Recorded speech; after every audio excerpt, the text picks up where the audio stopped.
Bon, vous voyez mon tableau, je suppose.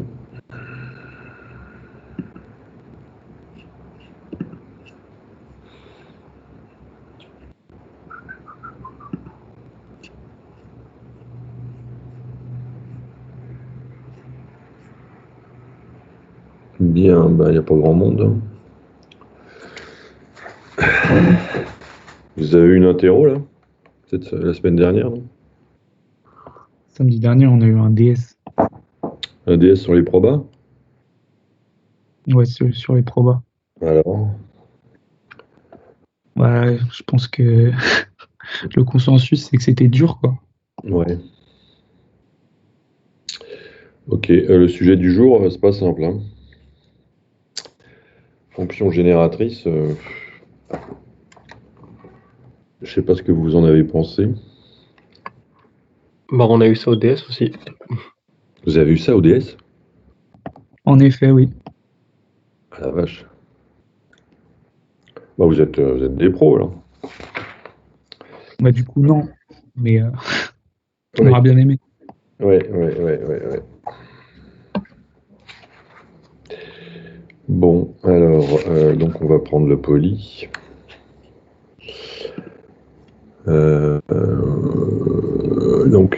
C'est le chapitre, enfin c'est le TD consacré aux fonctions génératrices, chapitre 6.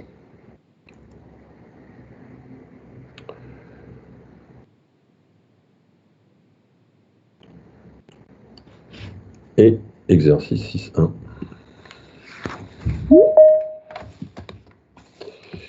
Alors, il faut que je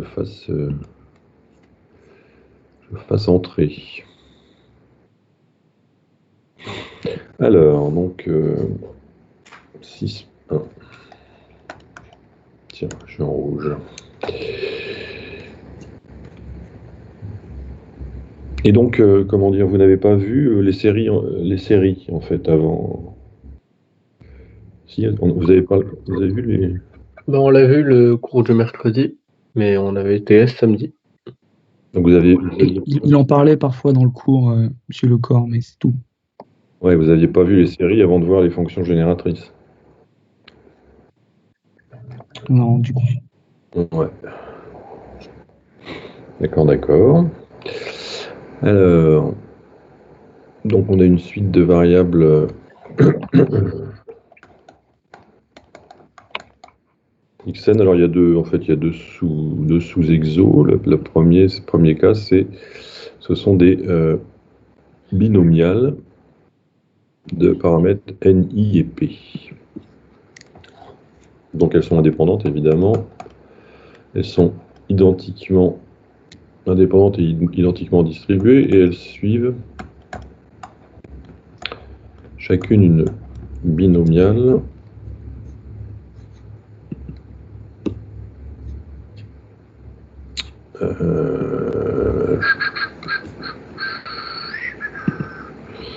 de paramètres NIP.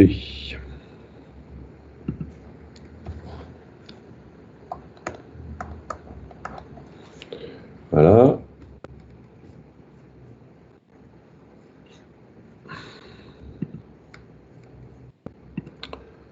Alors, on pose S égale somme de I à un N de XI.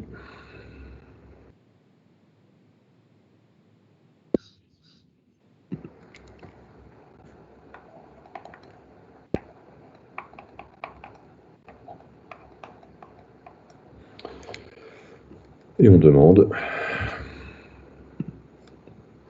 la fonction génératrice de XI, puis la loi de la somme.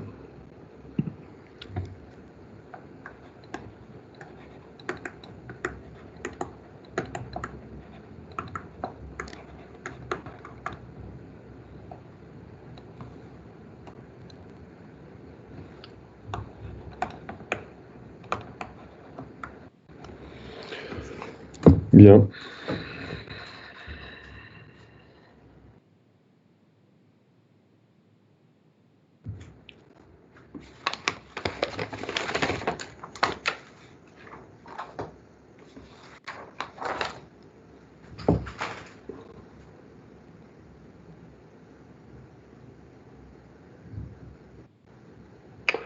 Alors, bon, bah, il faut appliquer le cours, hein, ou alors on refait. Enfin bon, ça pose pas de problème, la fonction génératrice d'une binomiale?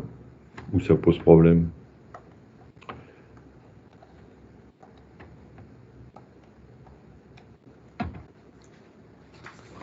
Dites-moi donc.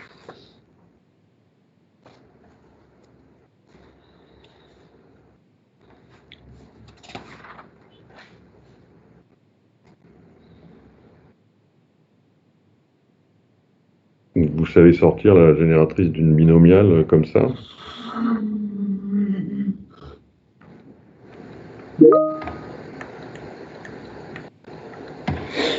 Vous voulez qu'on le redémontre ou quoi?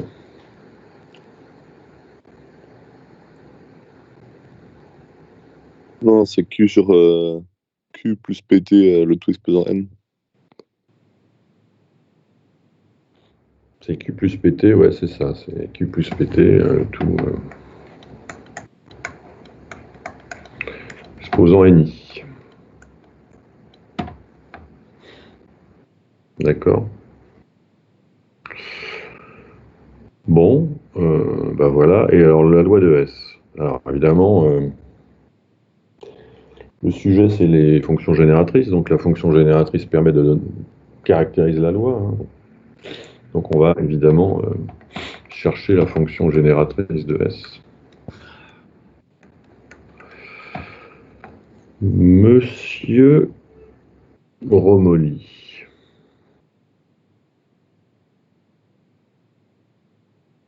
Hey, Bonjour. bonjour. Alors GS de T. Ça, j'avoue, je connais pas du tout. Je sais pas comment Ouais. faire. T'as dû souffrir samedi. J'ai souffert. Ouais, toi, tu dois pas être le seul, remarque, hein. Alors, quelle est l'idée là?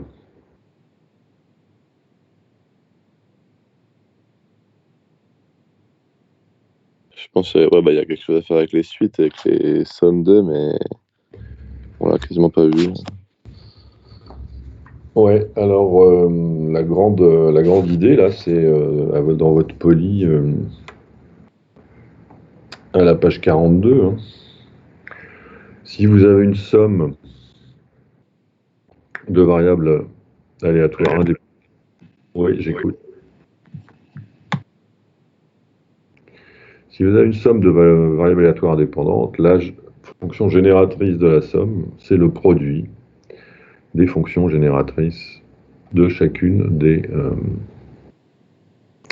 variables. Autrement dit, c'est pi de i égale 1 à n de q plus pt puissance ni, c'est-à-dire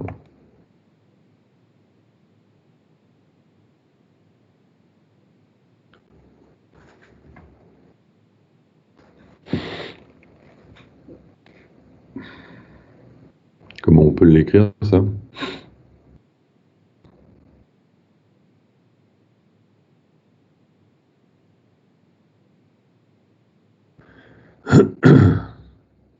Q plus pt puissance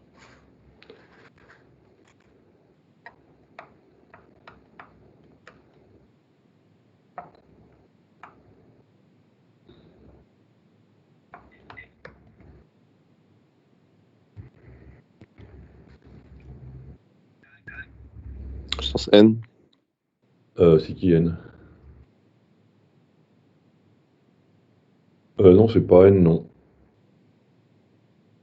Ah, ah non, non, non, non.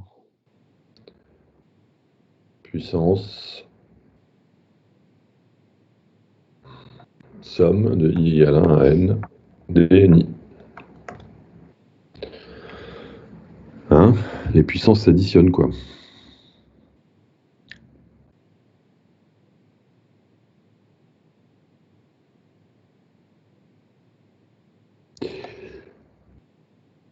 vous êtes là?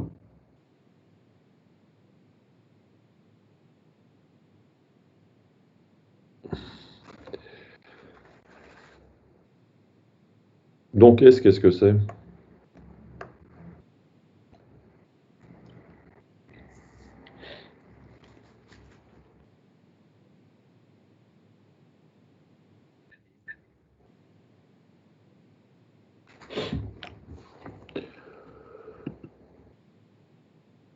Je me sens extrêmement seul tout d'un coup.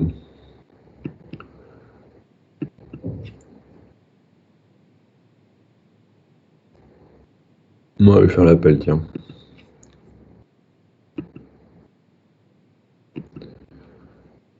Abdelaziz, Présent.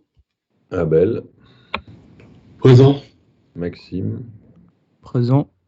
Hugo, Hugo absent. Kylian, absent. Hermione, Présent. Adrien, absent. Lise, Oui. Paul-Adrien,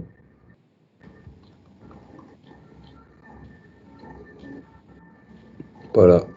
Marion, Oui. Charlotte, Oui.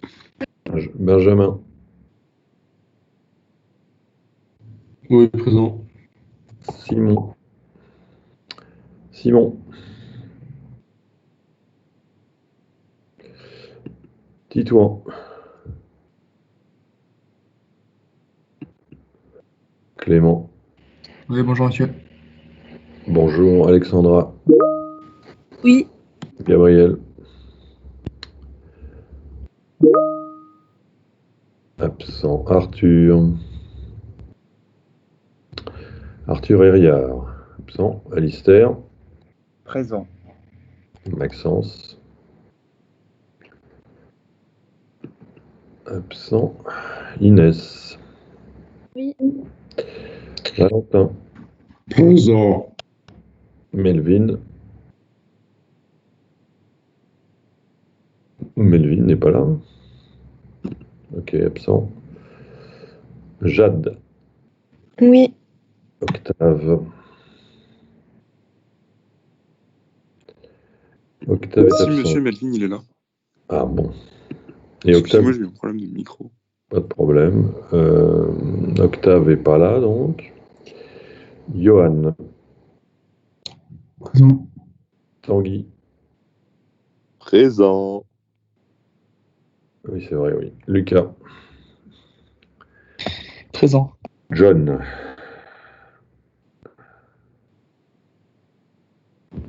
Présent. Erwan, Présent. Théo, Présent. Adrien, Présent. Manon, Oui. Présente. Louane. Présente. Ok. Alors, Adrien, Kylian est présent. Adrien et Maxence. Ok. Excusez-moi, monsieur, Oui. Tu es qui? Arthur. Alors, Octave et Paul-Adrien ont rejoint la réunion. Yes, bonjour monsieur, désolé, j'arrivais pas à me connecter. Bon, bah voilà, c'est réglé. Alors, Octave est là aussi. Oui, désolé monsieur. Et Arthur Herriard. Oui, je suis là. Ok. Merci. Donc, les absents sont Hugo, Simon, Titouan et Gabriel. Bon, bah on revient à notre affaire. Alors, on a trouvé que la fonction génératrice de S, c'était ça. Qu'est-ce que ça veut dire sur S?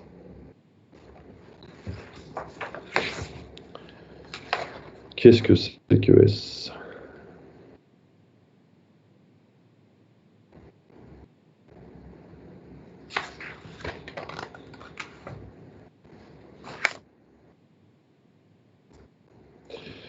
Il y a une proposition dans votre cours, à la page 40, là,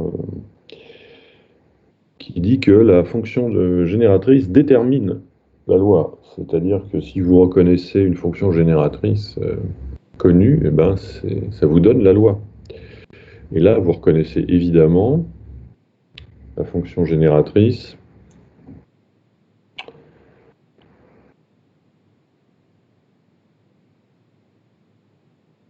de qui, de quoi comme loi?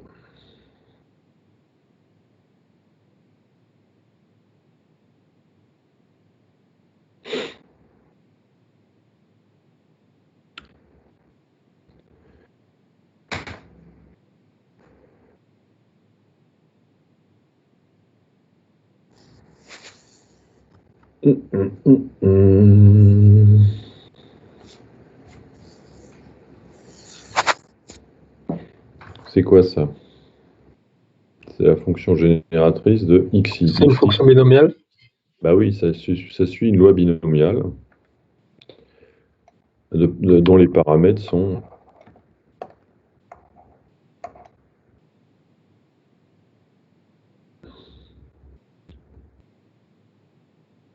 Bah, somme des NI.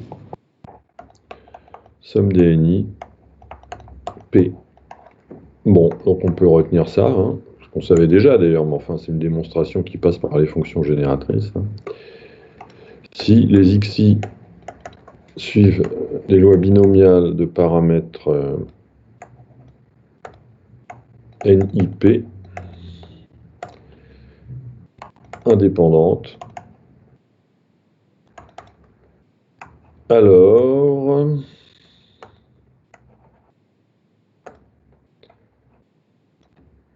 somme des xi suit une loi binomiale de paramètres somme des NIP. Pourquoi on le savait déjà? Parce qu'en fait, il y a une façon de le dire aussi, hein, c'est qu'une binomiale, qu'est-ce que c'est? Comment ça peut être représenté, une binomiale? Ça peut être représenté par une somme de Bernoulli. Hein. Une somme de Bernoulli indépendante. Donc si chaque xi est une somme de Bernoulli indépendante, vous voyez bien que la somme des xi va être une somme de sommes, donc une somme de Bernoulli indépendante. Et une somme de Bernoulli indépendante, bah, ça fait une binomiale, hein, inversement. Hein. Donc tout ça n'est pas surprenant. OK?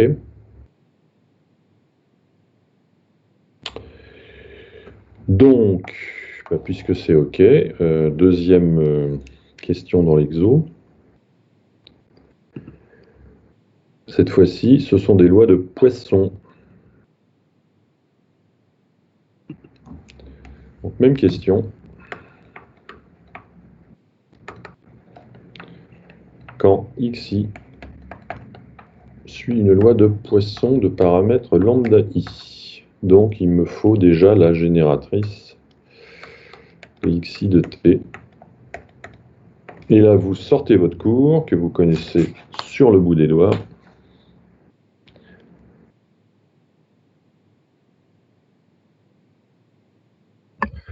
P fois T sur 1 moins QT. Ah, Non, c'est pas ça. non, c'est pas ça, non. Ça, c'est géométrie. Non, c'est E. C'est lambda T moins 1. Ouais, non, ça c'est E, désolé. E lambda.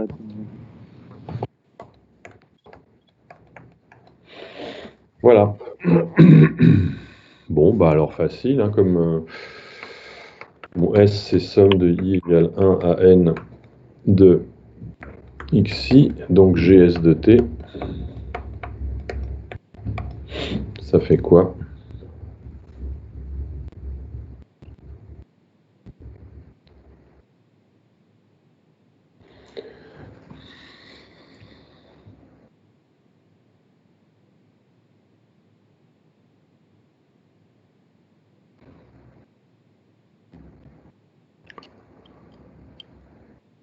Et bah, ça fait le produit de E de lambda I allant de 1 à N des moments. Oui, c'est-à-dire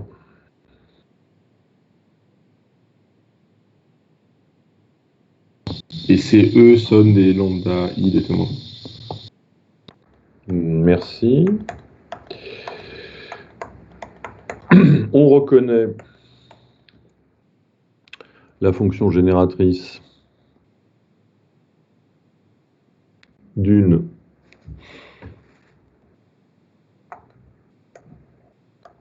Une loi de Poisson. de paramètres somme des lambda I. Et donc on retient que si les xi suivent toutes des lois de Poisson de paramètres lambda I et sont indépendantes, alors la somme des xi suit une loi de Poisson de paramètres la somme des lambda I. Résultat à connaître. Qu'on peut démontrer autrement, mais qu'on démontre comme ça à l'aide de ces brillantes fonctions génératrices.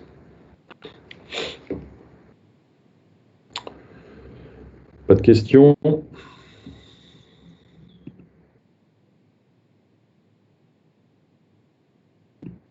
Bon, alors je vais changer de page, si vous êtes d'accord.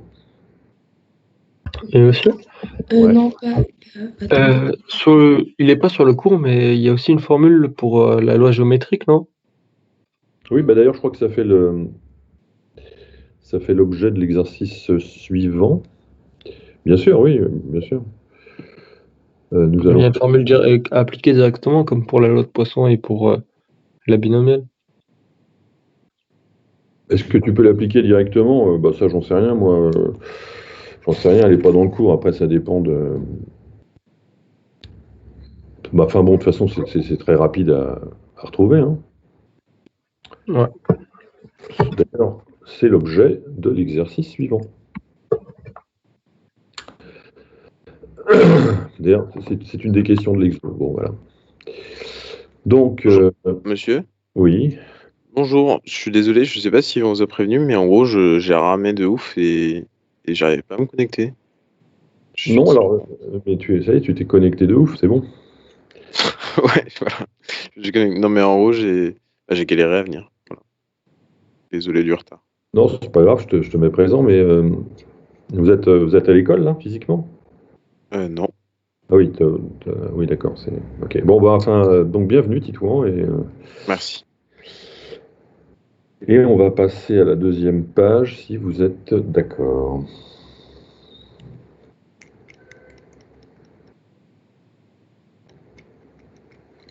Donc, vous êtes d'accord. Alors, cette fois-ci, il s'agit de X1, XR, qui sont toutes des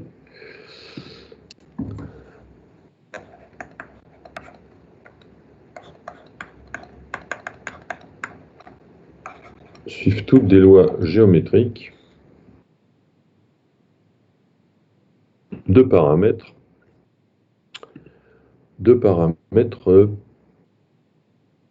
P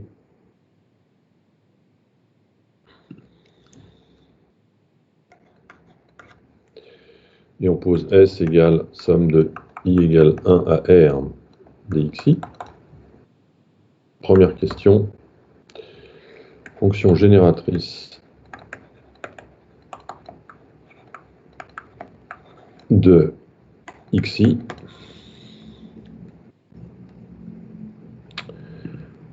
suivi de fonction génératrice de S.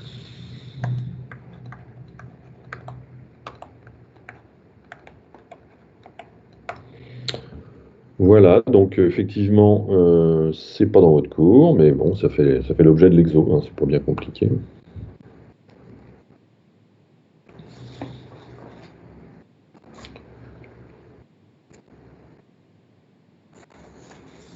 Alors, qui veut s'y coller?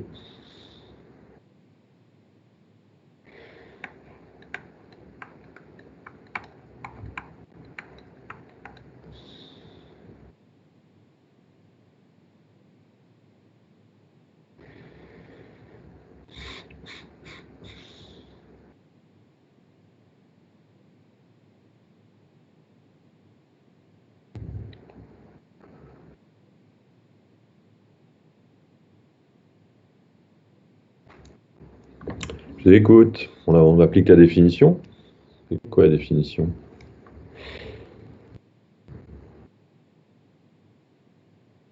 De la fonction génératrice.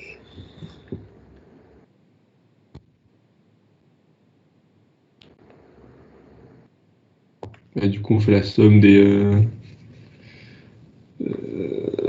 xi. On fait le produit au produit des sommes. Déjà la fonction génératrice de xi. C'est la somme des px égale n fois t puissance n. Alors, c'est somme de n égale 0 à plus l'infini de p de xi égale n t puissance n, ouais. Ce qui nous fait, on remplace, d'abord ça commence à 1 en fait, puisque la probabilité de xi égale 0 est nulle, donc c'est somme de n égale 1 à plus l'infini. C'est quoi ça, la probabilité de xi égale n pour une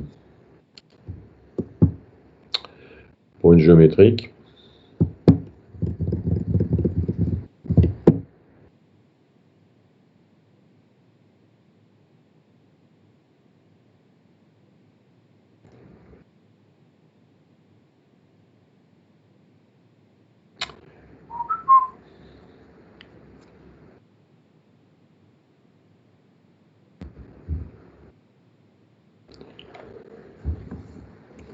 Bon, je vais pas vous le faire, hein. Ça vous le savez, ça.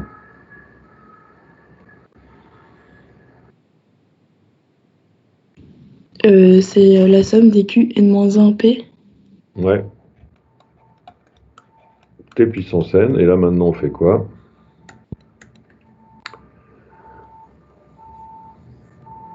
Ah oui, alors ça, peut-être qu'il y a des choses à dire quand même, hein. D'abord, c'est une somme infinie, c'est quasiment la première fois que vous voyez ça, enfin, on vous en a parlé, mais bon. Ça s'appelle la somme d'une série, hein. Et pourquoi le n il passe à 1 quand il commence? Pourquoi il passe à 1? Parce que P de xi égale 0 Xi égale égale 0. 0, je sais pas. Ok. C'est-à-dire la probabilité est nulle, puisque xi de oméga, c'est n étoile, quoi. Bon, alors là, qu'est-ce que je fais?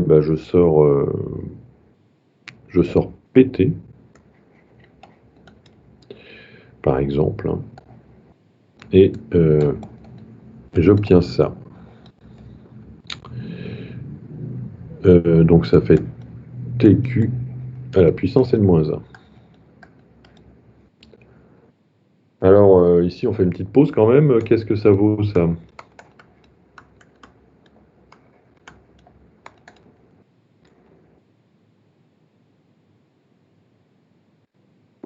Un sur...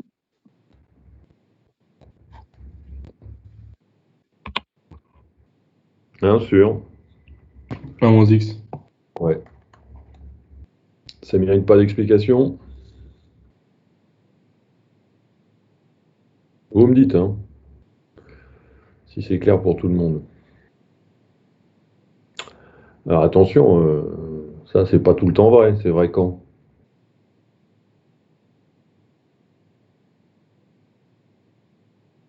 Quand la valeur absolue de x est supérieure à... Je sais plus c'est quoi, c'est 1, non? Enfin, ah non. Inférieur à 1. Pourquoi? Pourquoi ça? Bon, ça c'est évidemment extrêmement important, mais ça vous allez le revoir avec les séries, hein, mais parce que tout simplement, somme de n égale 0 à grand N de x puissance n, ça c'est du cours de première, c'est quoi ça?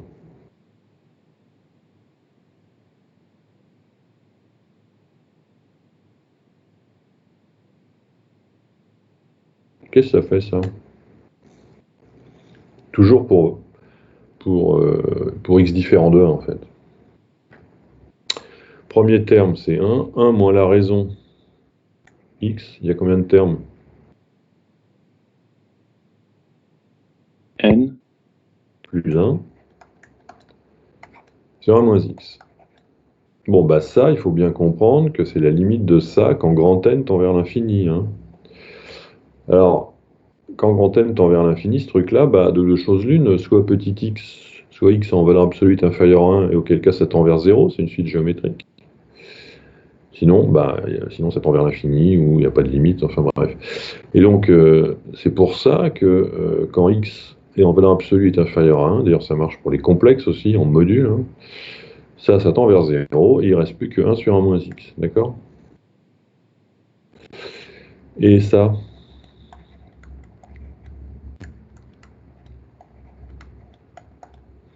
vous savez ce que ça fait, ça?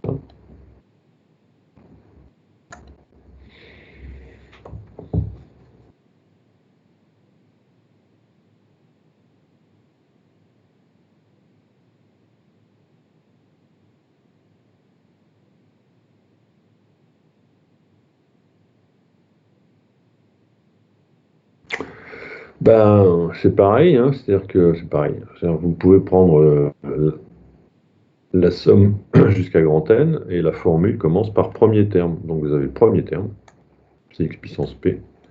Après 1 moins quelque chose qui va tendre vers 0, pourvu que x soit en valeur absolue strictement inférieure à 1, sur 1 moins x. Voilà ce que ça donne.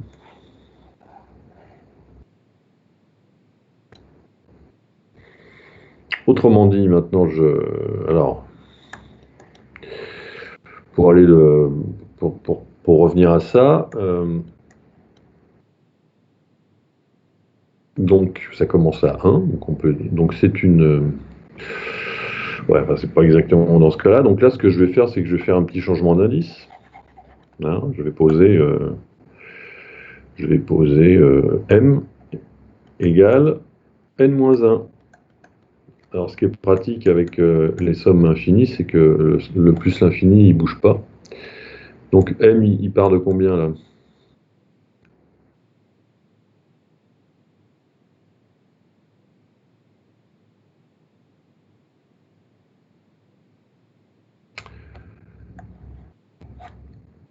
Quand n égale 1, m égale 0, plus l'infini, tq puissance m. Ensuite, j'applique ma formule. Ça fait pt sur 1 moins qt. Donc voilà la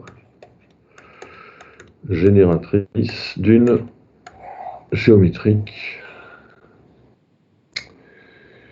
de paramètres p. D'accord?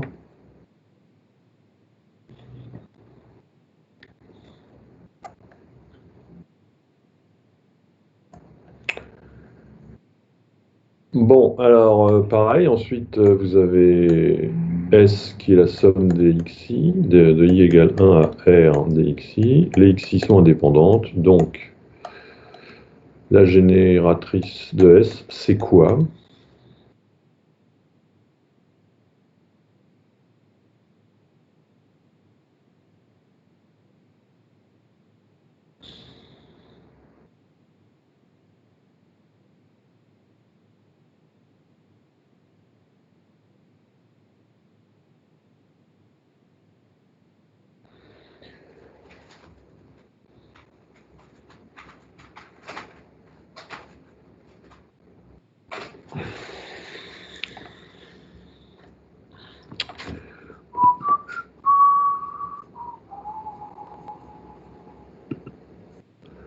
Tiens, Simon, tu es là?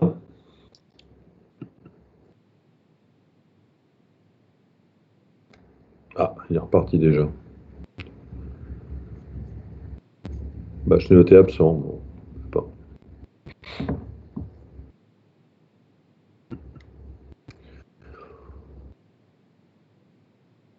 Bon, ouais, donc j'en reviens à ma question. C'est quoi GS de T?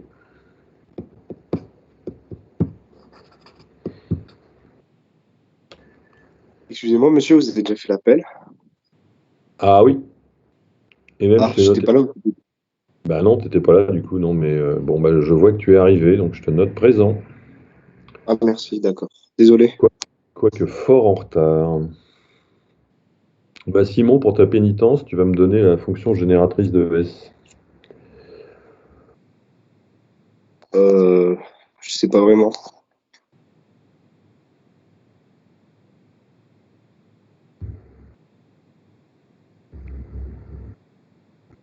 coup, ce serait le produit des sommes de xi? C'est le produit des génératrices des xi. D'accord? Ah. Bon, et la génératrice de xi, elle est constante en fait, enfin, elle dépend pas de i. Ah oui, oui, c'est juste le produit de pt 1 moins qt. Voilà, donc puissance R.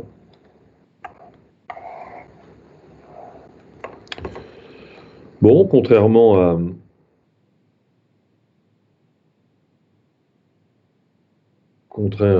à l'exemple précédent, on ne reconnaît pas de génératrice connue. Bon, alors après, il y a une question.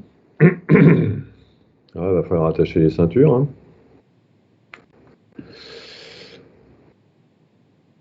Alors, je vais changer de page. Je peux ou pas? Donc oui, je peux.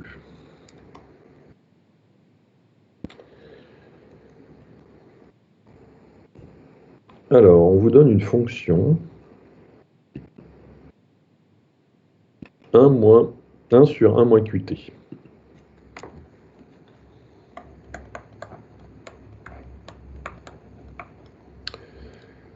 Donc ça, je vais l'appeler petit f. Et on vous dit, en dérivant r moins une fois. Alors d'abord, on fait remarquer que 1 sur 1 moins qt, bon, ben, on l'a déjà écrit, hein, c'est somme de k égale 0 à plus l'infini de qk tk. Pas de problème, hein, on l'a dit tout à l'heure. Donc il faut dériver des deux côtés r moins une fois. Donc, premier boulot, on va déterminer la dérivée r moins unième de t.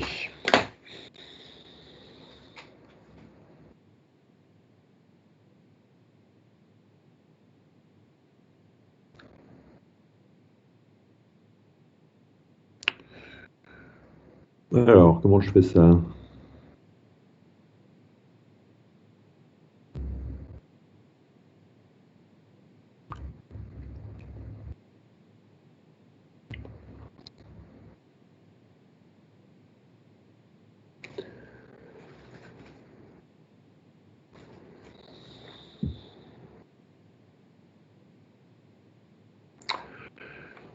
Quelqu'un a une idée?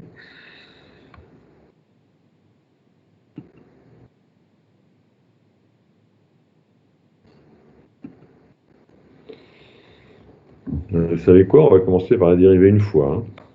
Et puis après, on va essayer de conjecturer.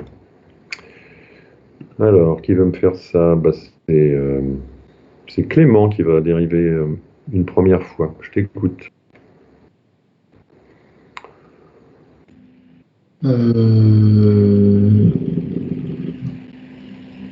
Du coup, ça dérivait de 1 sur 1 moins qt? Bon, oui. Bah, je sais plus.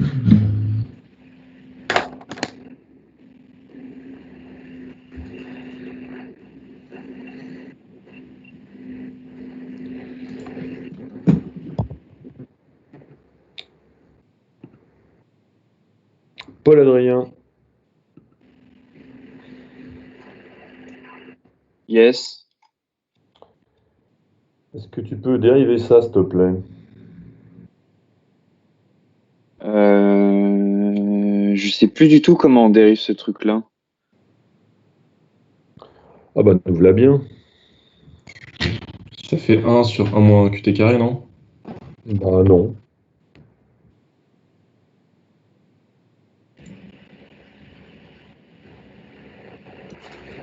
Ah non, c'est moins u' sur u carré. Ah ah, on commence à se rapprocher. Du coup, ça fait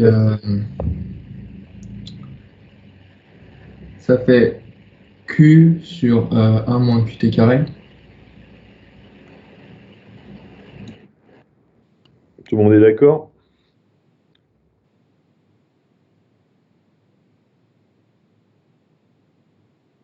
Oui. Ok.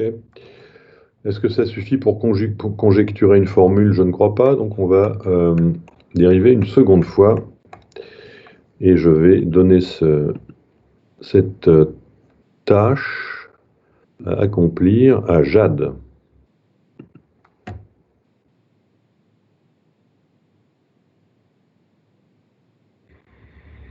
Si elle veut bien s'acquitter de cette mission. Jade, tu es là?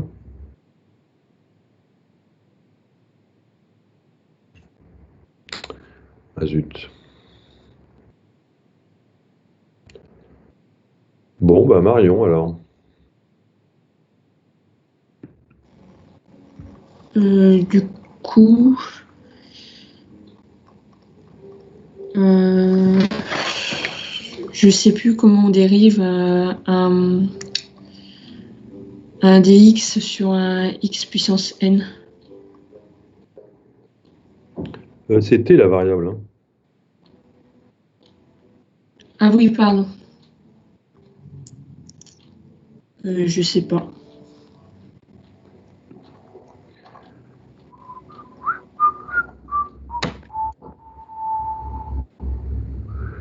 Et Monsieur Romoli, il sait?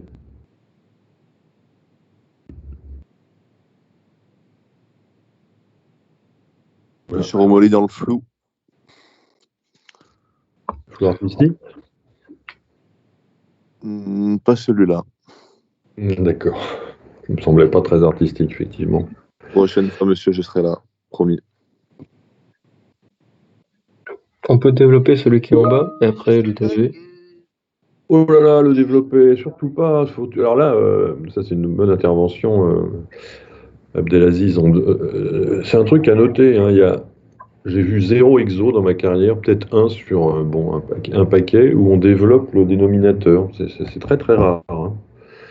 Non, C'est factorisé, c'est malin.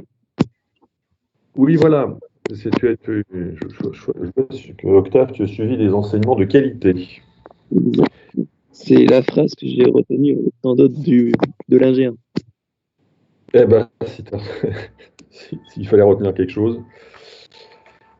Voilà. Donc, Octave, tu peux peut-être dériver ça quand même, non?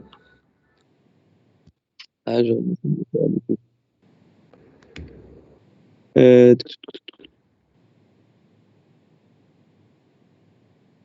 Du coup, ça fait moins 2 QT.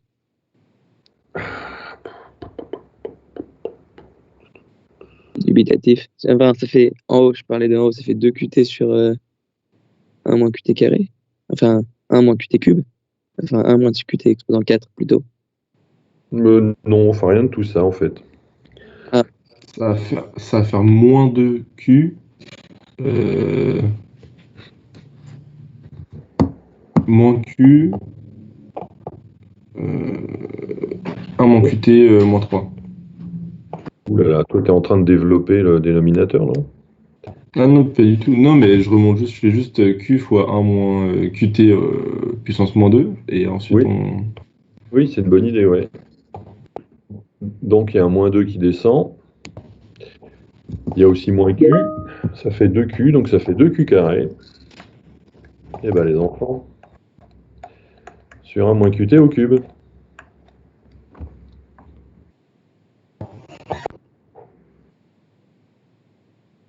Allez, on en fait encore une et après on conjecturera. Dérivée troisième, bon maintenant c'est facile, vous êtes rodés.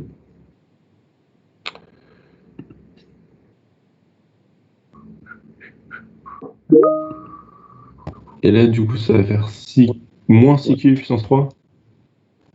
Non, toujours pas de moins parce que en fait, tu as la combinaison du moins Q et de la puissance négative. Donc le moins saute et 6Q puissance 3 sur 1 moins QT puissance 4. Donc maintenant, on est en mesure de conjecturer le résultat et de dire que la dérivée R moins unième de T, c'est quoi?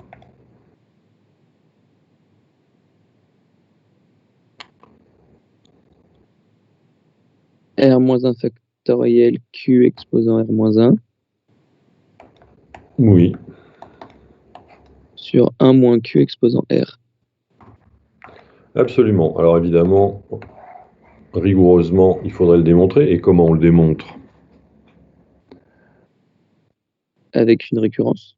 Par récurrence, mais bon, on va pas le faire, hein, parce qu'on a autre chose à faire. Donc en particulier, l'autre chose à faire, c'est de dériver cette fonction de ce côté-là. Donc celle-là, je vais l'appeler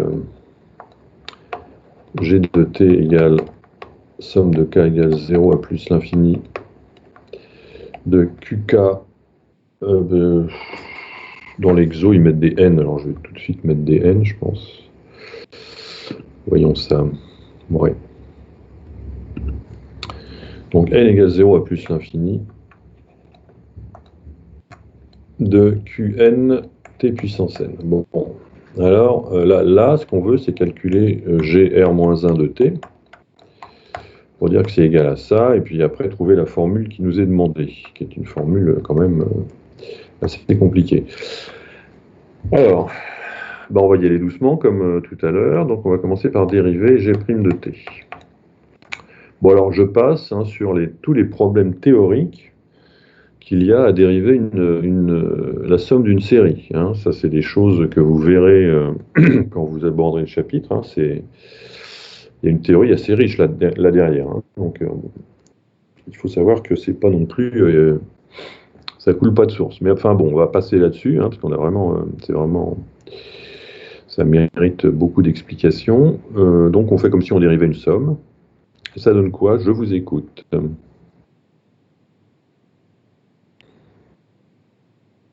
là, c'est une somme.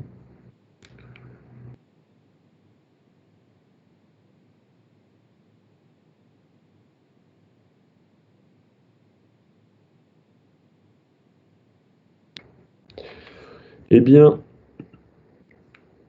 qu'en pense Lise? Alors moi, je dirais que ça fait la somme des n, qn, tn-1. Avec un petit n qui tombe quand même? Ah oui. Exact. Alors, en fait, on s'aperçoit que pour n égale 0, ça fait 0, c'est normal. Donc là, la somme commence à 1. n, qn, t puissance n-1. Allez, une dérivée seconde pour voir.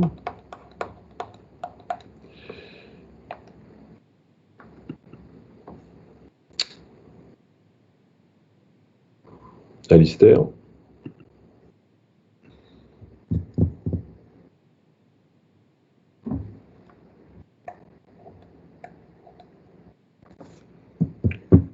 Alistair. Oui, je suis là.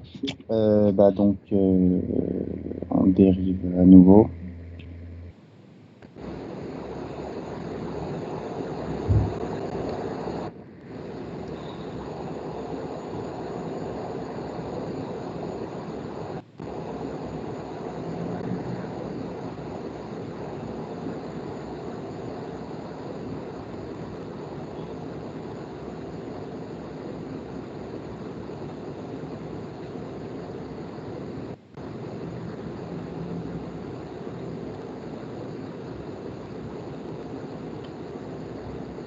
Eh bien.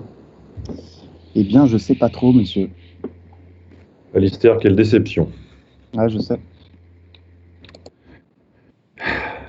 T puissance n-1. Il faut dériver t puissance n-1.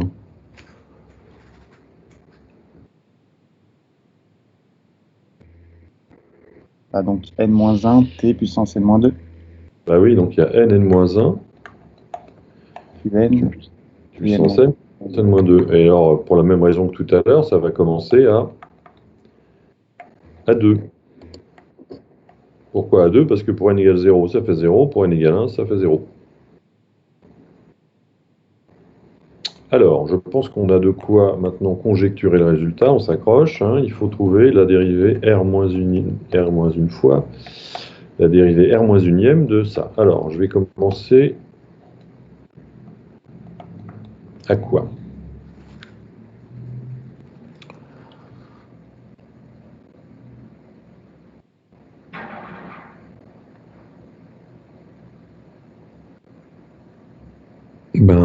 Conjecturons. Pour G', je commence à 1. Pour G seconde, je commence à 2. Pour GR-1, je commence à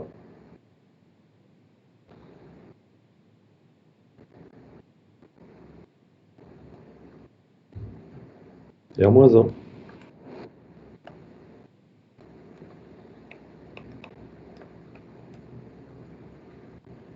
Oui?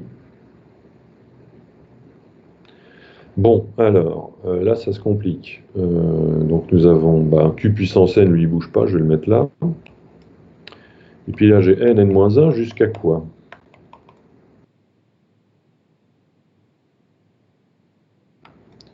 Forte récompense.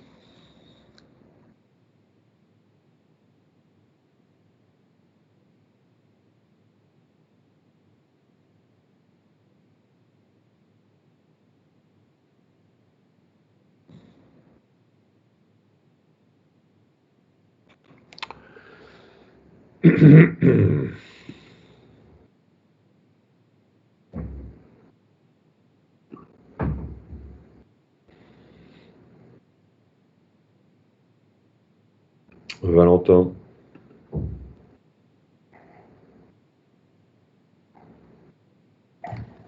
Qu'y a-t-il? Eh bien, peux-tu me dire où je m'arrête?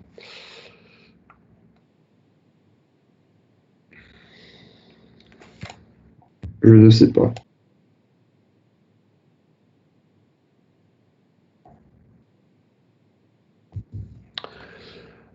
Quand je dérive 2 fois, je m'arrête à n-1. Si je dérive une 3e fois, on peut deviner que je vais m'arrêter à n-2. Hein.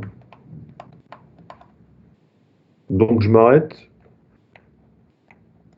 à cet exposant moins 1. Donc l'exposant moins 1, c'est R-1 moins 1, donc c'est n moins R-2.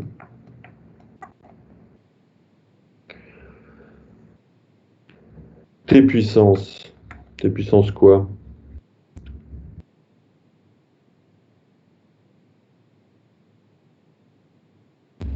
N-R-1.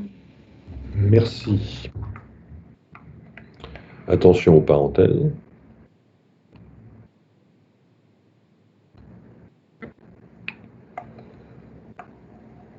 Bien, alors, vu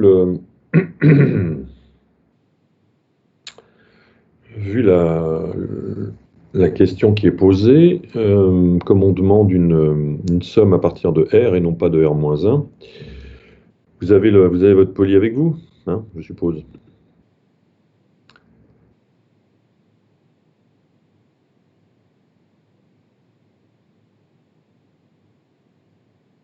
Oui ou non?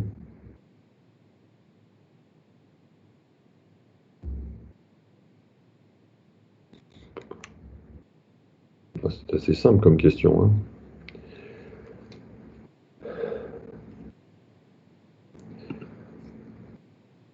Bon, bref.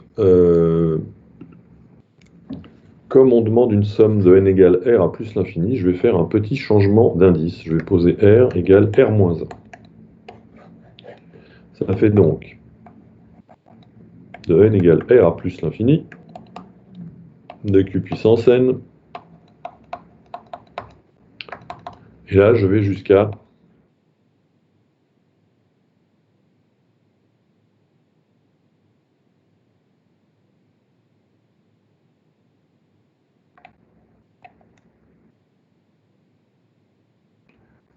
R-1.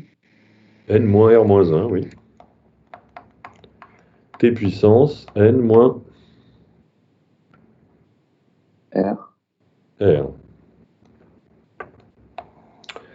C'est-à-dire somme de n égale R à plus l'infini de Q puissance n, n-1 jusqu'à n moins R plus 1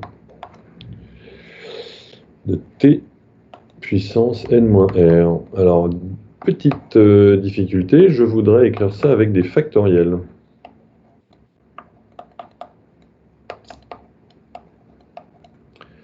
C'est factoriel n sur factoriel quoi? Enfin, n factoriel sur quoi factoriel?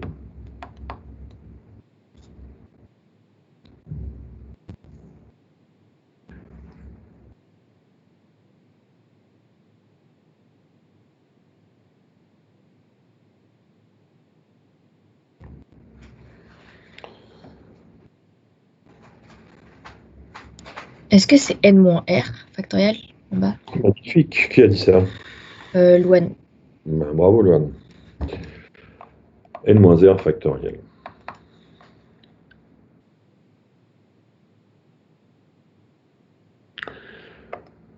Super, donc je peux brancher le résultat que j'avais trouvé là. Donc c'est R-1 factoriel. Monsieur, Oui.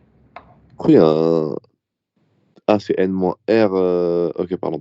Je crois que vous avez mis N-2, N-1, N-2 à T. C'est N-R. Ok, pardon, j'ai rien dit.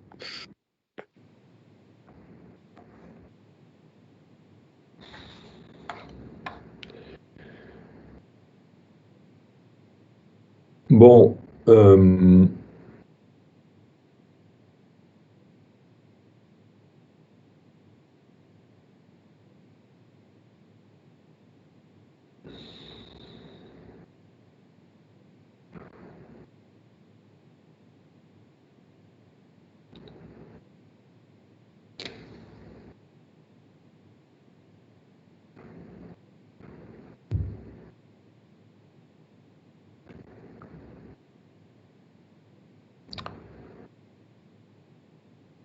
Ouais, donc là j'ai écrit une magnifique connerie en plus, bravo.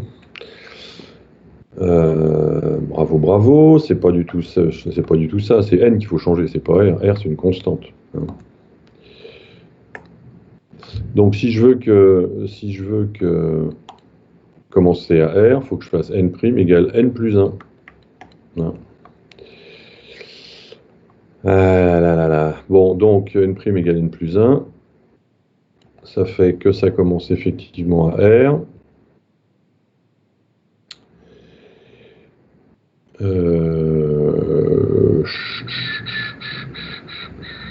Du coup, tout ça est décalé.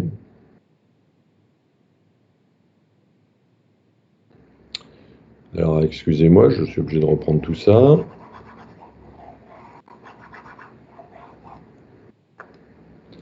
Ça commence à N-1, puisque si N' égale N plus 1, ça fait N égale N' moins 1, d'accord?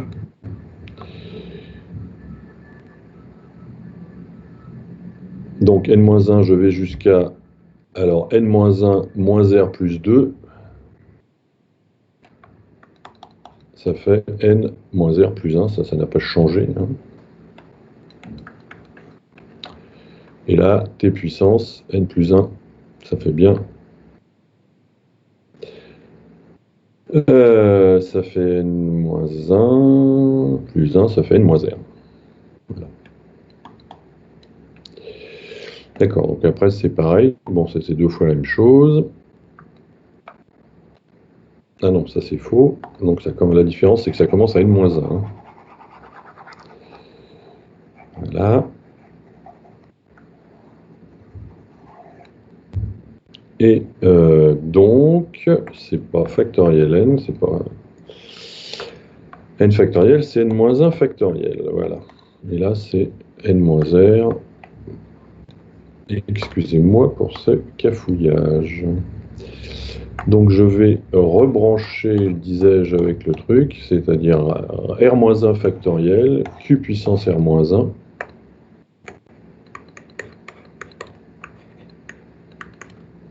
sur 1 moins Qt puissance R.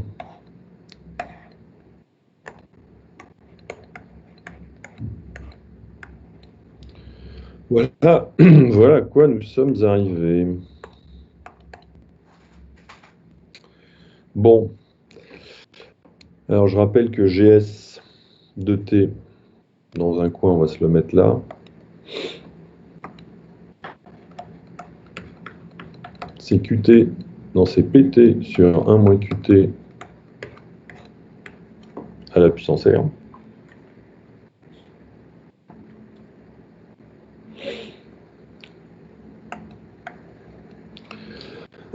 Bon, donc il faut que je me serve de ça, voilà. Bon, alors qu'est-ce qu'on fait? D'abord, on va écrire que 1 sur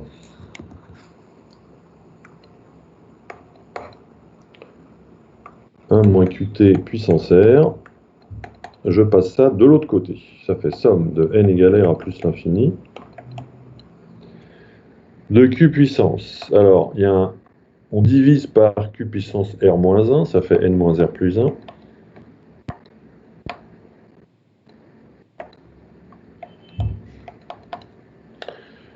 N moins 1 factoriel sur n moins r factoriel r moins 1 factoriel t puissance n moins r. Là, vous aurez reconnu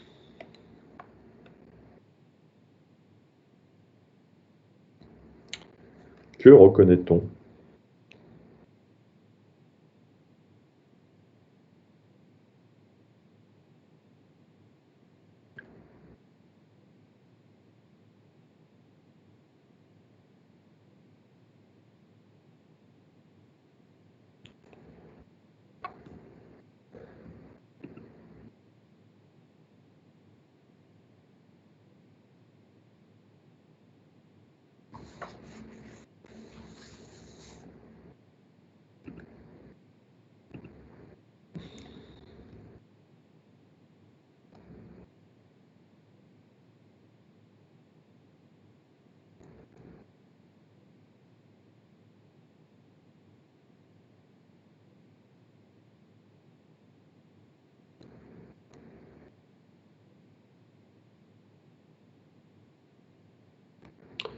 Alors, c'est quoi ça? Louane, peut-être? Non, je vous avoue, je reconnais rien du tout là. Ah bon?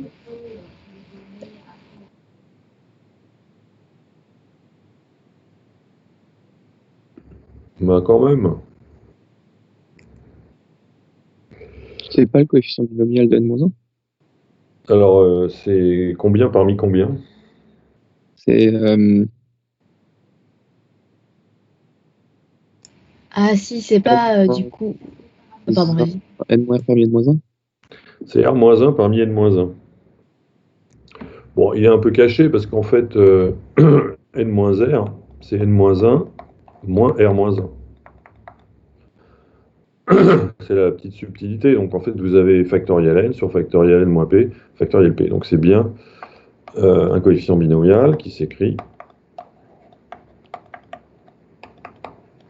Donc Q puissance N moins R plus 1, R moins 1 parmi N moins 1, T puissance N moins R. On a presque terminé parce qu'il faut... Monsieur, Oui. vous êtes sûr, le terme en bas de la somme, n égale r? Bah oui. Donc c'est n qui varie, c'est pas r qui varie. R il reste constant. Oui, c'est pour ça que j'ai cafouillé là-haut. Là. Bien sûr, c'est n l'indice. Hein. R, c'est une constante du problème. Ok.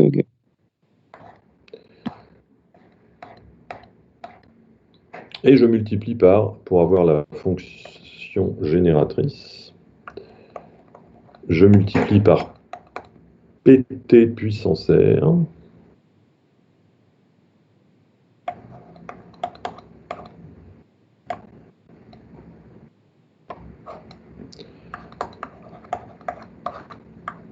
Et ça fait somme de n égale r à plus l'infini de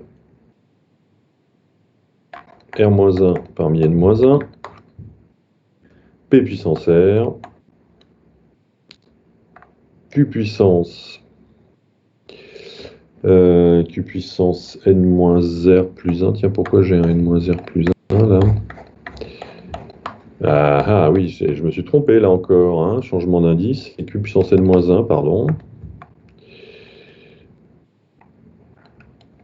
Excusez-moi, donc il faut trimballer le moins 1 là.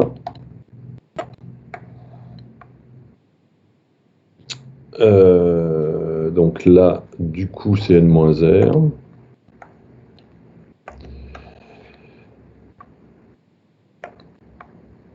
N-R, pardon, N-R. Et puis, il reste T puissance R qu'on multiplie avec T puissance N-R, et ça fait T puissance N.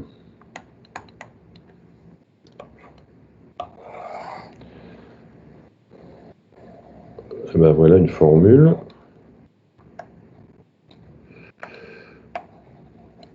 Qui est assez gratinée. Voilà.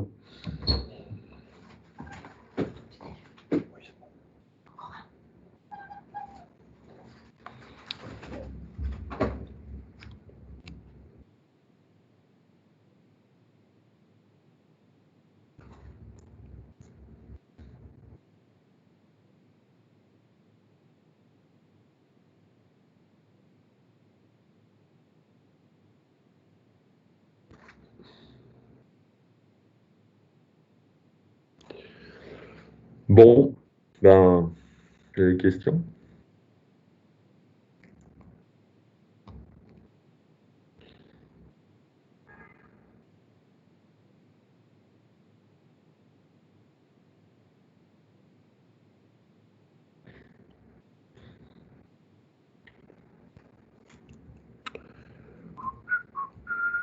Non, pas de questions. C'est dur, hein?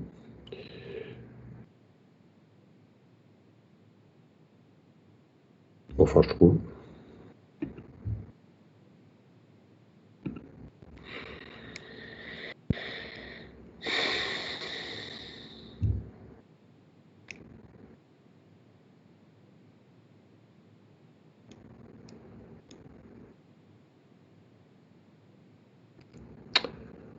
Bon, alors pas de questions. Ça, c'est donc la fonction génératrice de S. Et après, la question est en déduire la moyenne et la variance de S.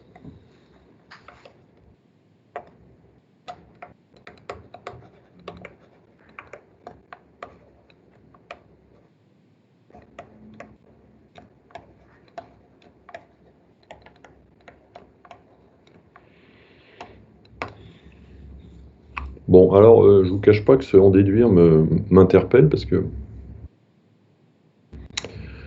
je vois pas très bien comment déduire de ça. À mon avis, on calcule la moyenne et la variance et on en déduit des formules. J'aurais plutôt écrit comme ça. Parce que l'espérance de S, c'est quoi en fait?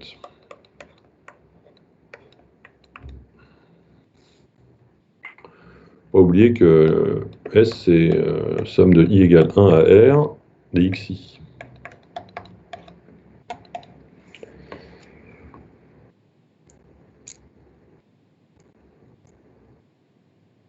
Et comme vous le savez, l'espérance est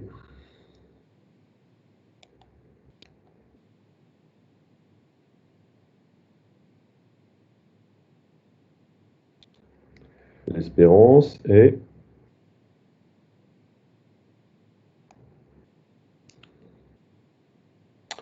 l'espérance est violente.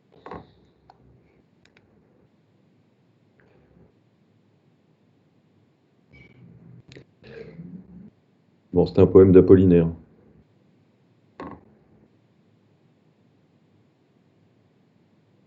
Dieu que la vie est lente et l'espérance est violente.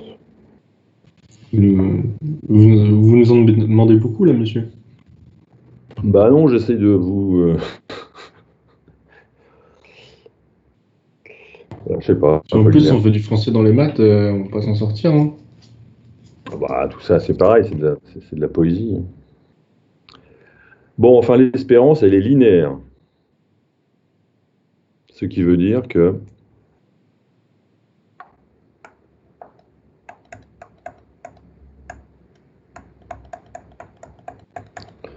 d'accord? Et bah, l'espérance d'une géométrique, hein, vous savez ce que c'est? Ça, vous savez ce que c'est.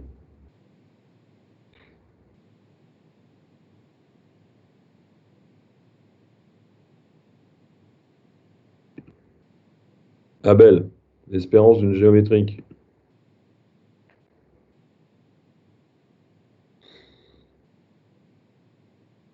Abel?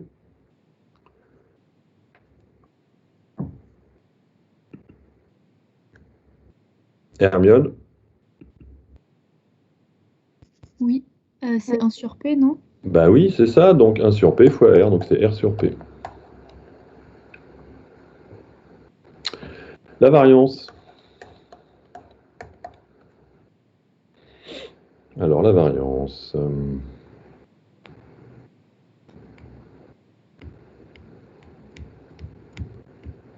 Bah, c'est la variance de la somme.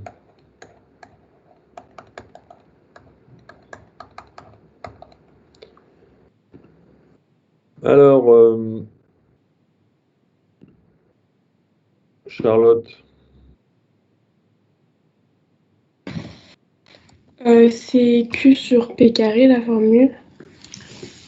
Alors, la question que je voulais te poser, c'est est-ce que V de x plus y égale V de x plus V de y?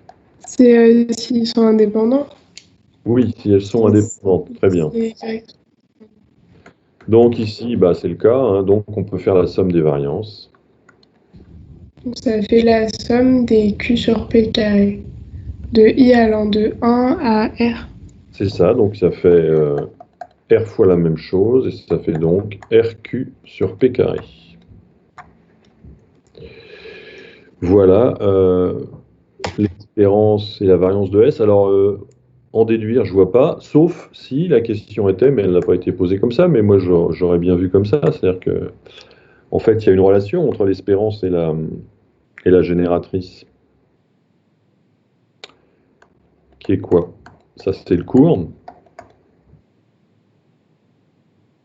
C'est que c'est égal à la dérivée, non? De la génératrice. C'est la dérivée de la génératrice pour t égale À 1. à 1. Bon, donc en fait, si vous regardez cette formule, vous pouvez écrire que c'est somme. Alors allons-y, dérivons ça et remplaçons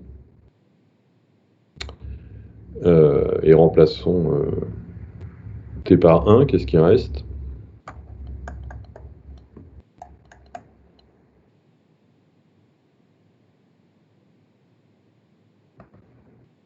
Bah, il doit rester n. T puissance n-1, mais t puissance n-1, ça fait 1.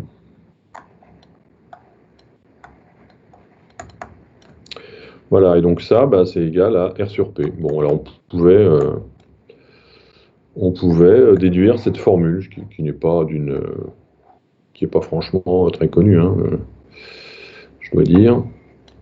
Voilà, et puis la variance s'exprime aussi en fonction des dérivées successives de la fonction génératrice. Hein. La formule est un peu plus compliquée, mais enfin on pouvait aussi en déduire une formule de ce type-là. Voilà.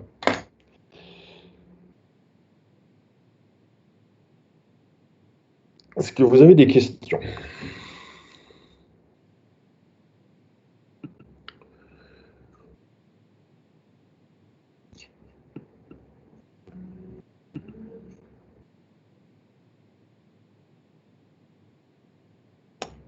Non? Bon. Alors ensuite, l'exo suivant, c'est le...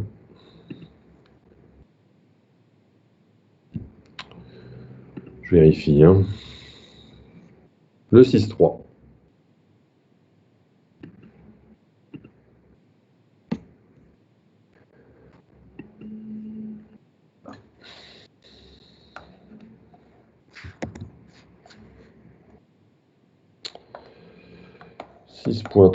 Donc 6.3. Le processus de Galton-Watson.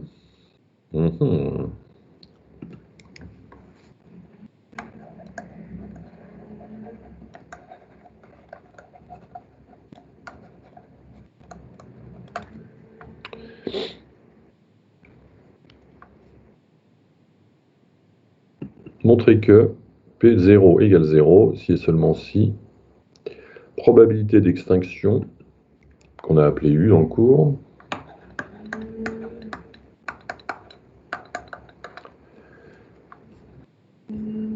égale 0.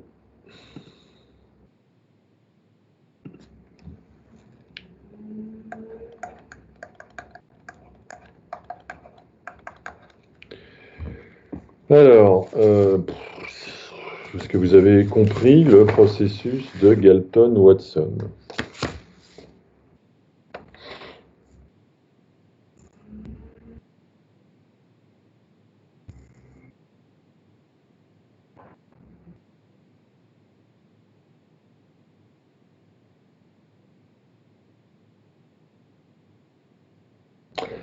qui est donc décrit à la page 43 de votre cours.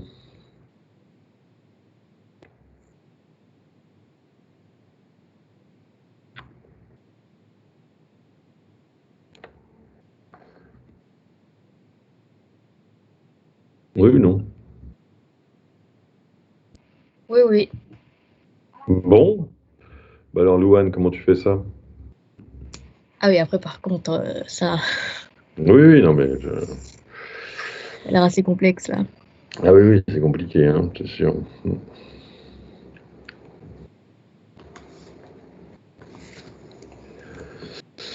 Alors, si je reprends un peu ce qui est écrit en haut de cours, hein.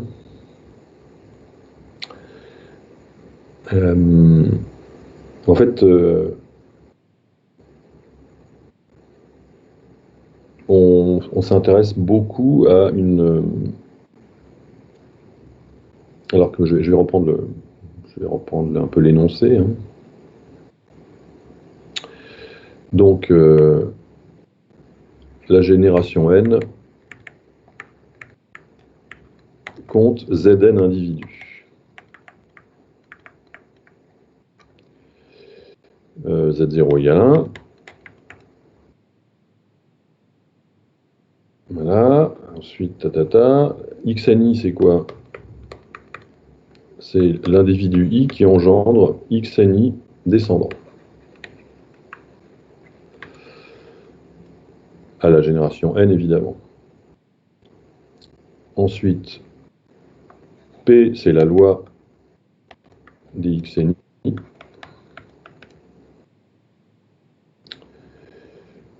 Voilà.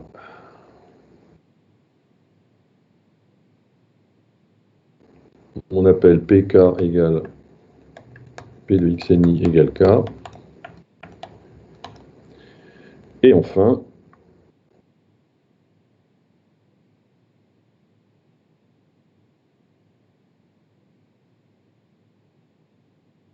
la fonction génératrice associée à P, c'est donc somme de K égale 0 à plus l'infini de PK T puissance K. Voilà, ça c'est un peu l'énoncé. Et on s'aperçoit, on prouve, j'espère que vous avez le cours avec vous, hein, je suis dans la page 43, là il y a des tas de résultats qui ne sont pas complètement évidents à démontrer, hein. Mais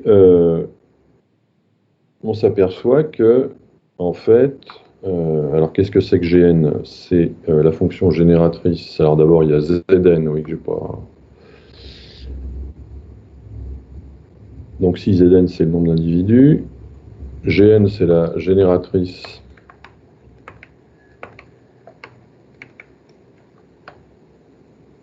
de Zn, et on s'aperçoit, enfin on montre, hein, que Gn de t converge vers un point fixe de G.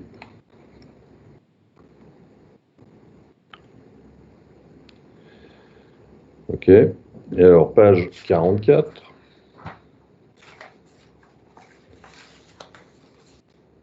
On vous explique que U, qui est la probabilité au bout d'un certain nombre de générations, la population s'éteigne. U, c'est le plus petit point fixe de G.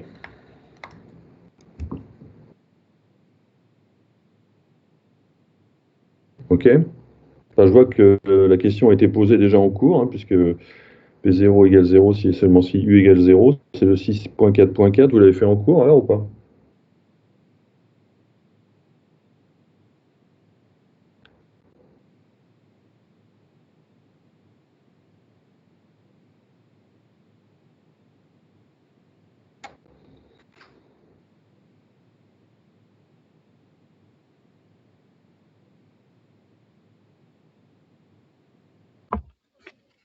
Je sais pas.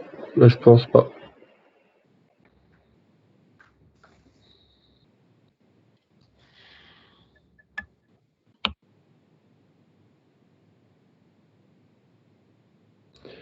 Bon, alors, on fait un petit dessin.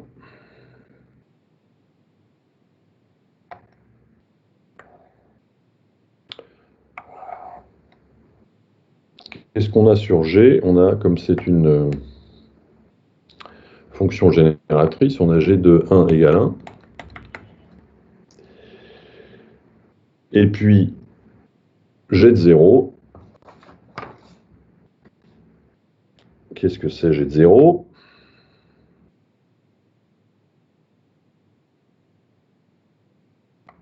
Bah, si je reviens à la définition, c'est P0. Donc en règle générale, on est comme ça.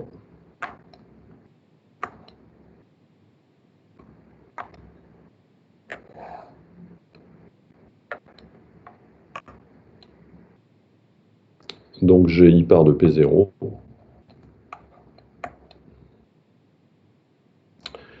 Alors G, c'est une fonction croissante, strictement et strictement convexe, puisque sa dérivée seconde est strictement positive. Strictement convexe, par exemple, le modèle, c'est l'exponentielle. C'est-à-dire que ça va être toujours en dessous de sa corde. C'est-à-dire qu'en fait, ça fait un truc comme ça, quoi.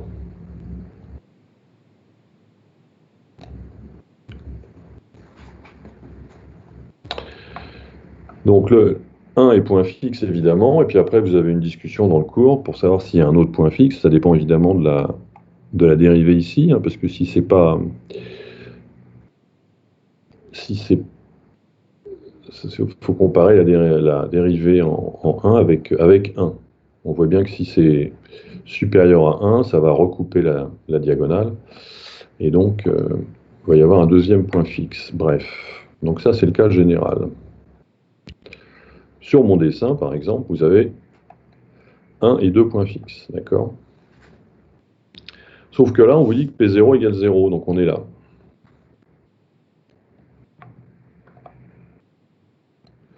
Si on est là, ça veut dire que bah, la courbe, elle fait ça. Ça, c'est dans le cas P0 égale 0.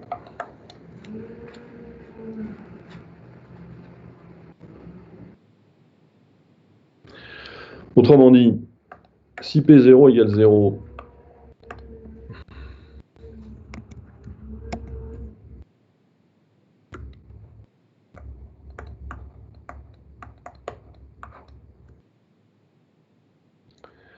bah, si P0 égale 0, on voit bien que la courbe elle est en dessous de la corde.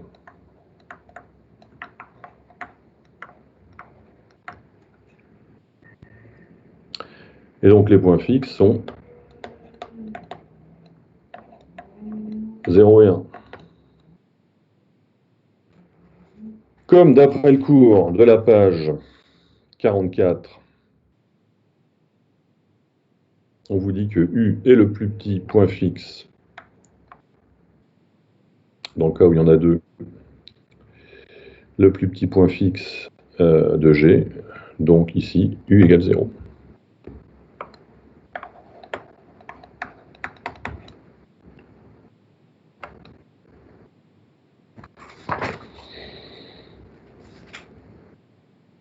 OK.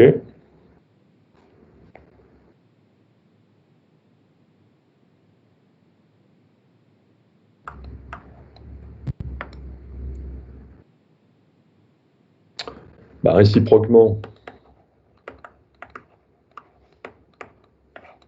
si U égale 0, bah, 0 est un point fixe. Donc G de 0 égale 0. Et comme G de 0 c'est P0, P0 égale 0.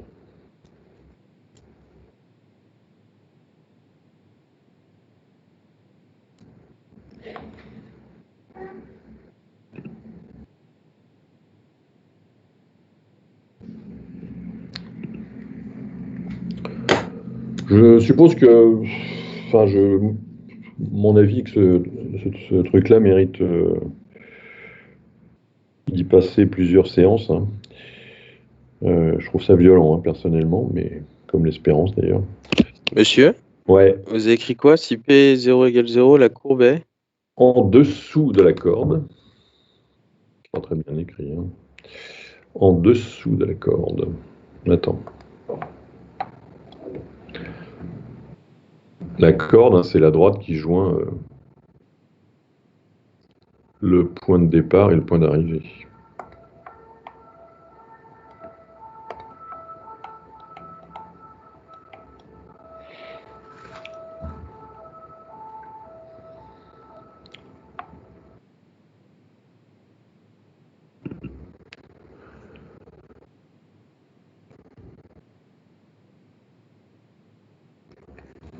Merci. Ben, je t'en prie.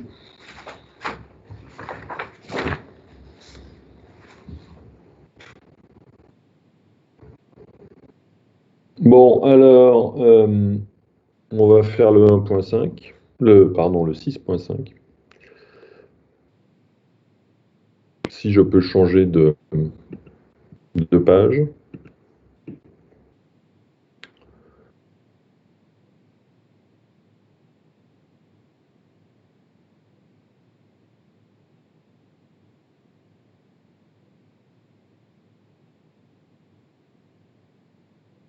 Allez-y. Hein. Allez, d'accord. 6.5. La question est, calculer U, la probabilité d'extinction, dans plusieurs cas.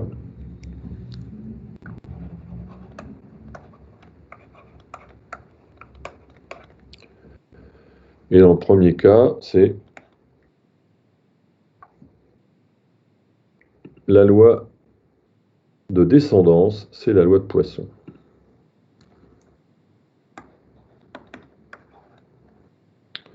De paramètre lambda.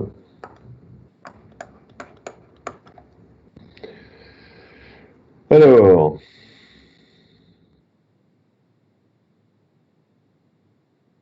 premièrement, donc on va, tout va se jouer, enfin toujours pareil, il va falloir étudier la fonction G, hein, qui est la fonction génératrice de la distribution P. Donc là, c'est la fonction génératrice d'une Poisson. Et comme vous le savez, G de T égale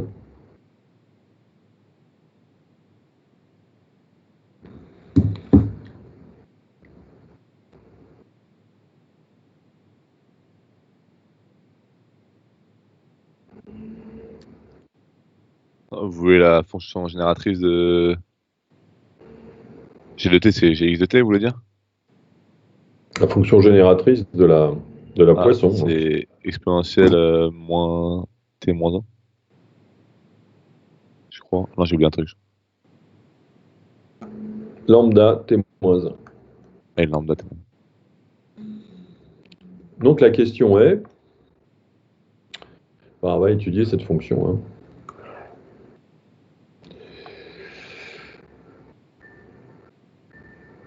On va étudier cette fonction entre 0 et 1. Évidemment, comme d'habitude, en 1, elle vaut 1, ce qui n'est pas une surprise.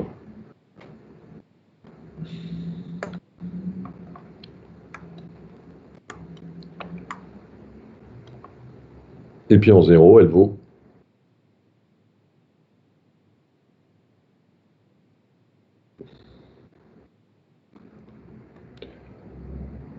elle vaut E puissance moins lambda. Donc elle va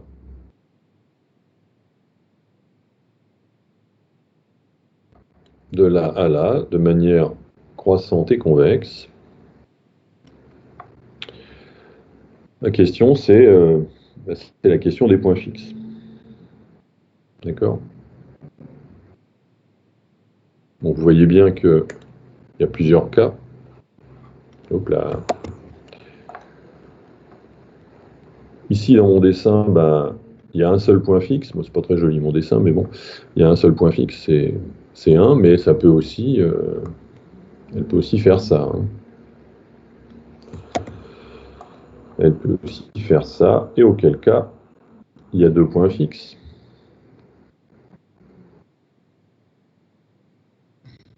Et monsieur, en fait, le graphe, c'est. J'ai beau réfléchir, je comprends pas trop en fait. Tu comprends pas quoi? C'est une sorte d'abscisse ordonnée, quoi. C'est un graphe normal. Ah bah oui, oui, bien sûr, oui. C'est T Ok. que j'ai donné.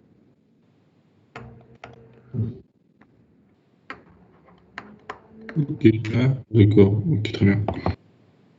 La question, c'est les points fixes d'une fonction. Vous avez compris le concept du point fixe?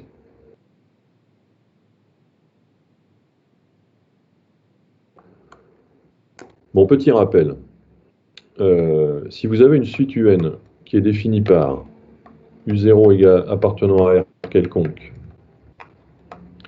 et UN plus 1 égale F de UN, bah, il y a plein d'exos sur les suites là-dessus. Hein. Je pense qu'on en a fait, on a dû en faire un peu l'année dernière. Bon, c'est des suites associées à une fonction. Hein.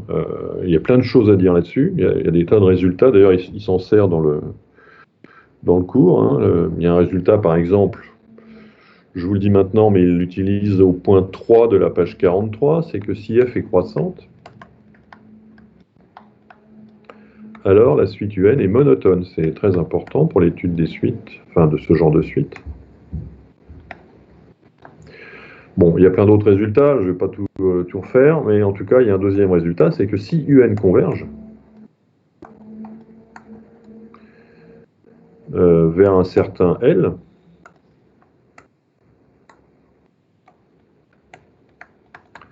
alors on passe à la limite dans cette égalité,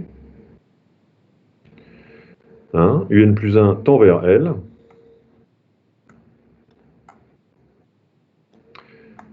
UN tend vers L par continuité de F, parce que F est toujours continu dans ces cas-là, F de UN tend vers F de L. Et ça s'appelle un point fixe, c'est-à-dire qu'il est solution de F de X égale X. Autrement dit, si la suite converge, ce qui n'est pas du tout garanti, hein, la suite converge vers un point fixe de F. Donc les points fixes, c'est bien les points d'intersection de la courbe avec l'axe Y égale X.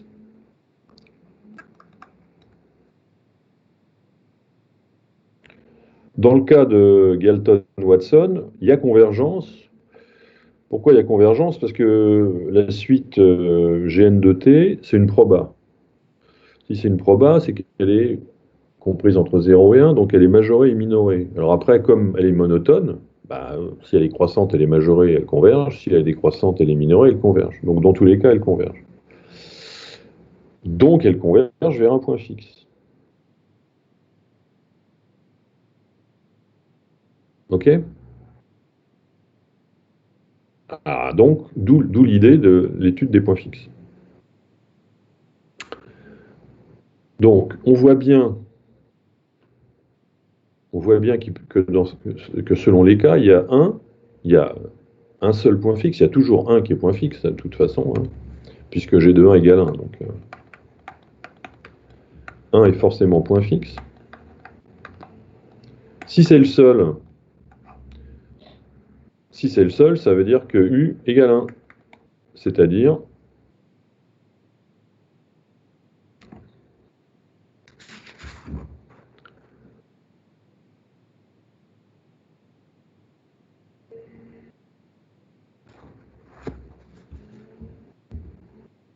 que la probabilité d'extinction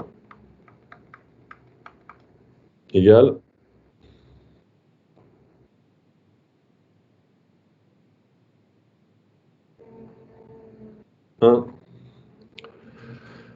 et donc, bah, l'extinction est quasi certaine. Par contre, s'il y a un deuxième point fixe, bah, vous savez d'après le cours que ce point fixe, c'est la probabilité d'extinction. D'où, encore une fois, l'étude des points fixes.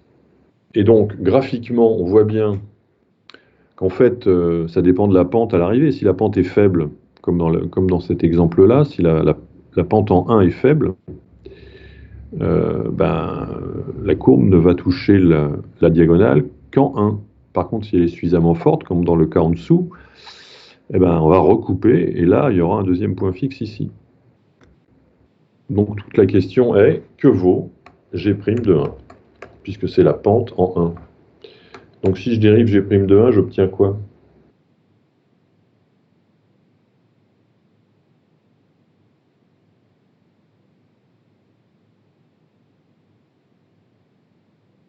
Ça fait lambda exponentielle lambda t-1. Oui, donc pour 1, ça fait lambda puissance 0, c'est-à-dire lambda.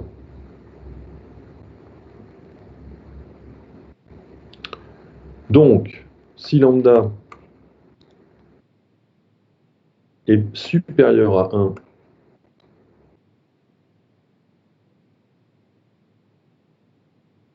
combien il y a de points fixes?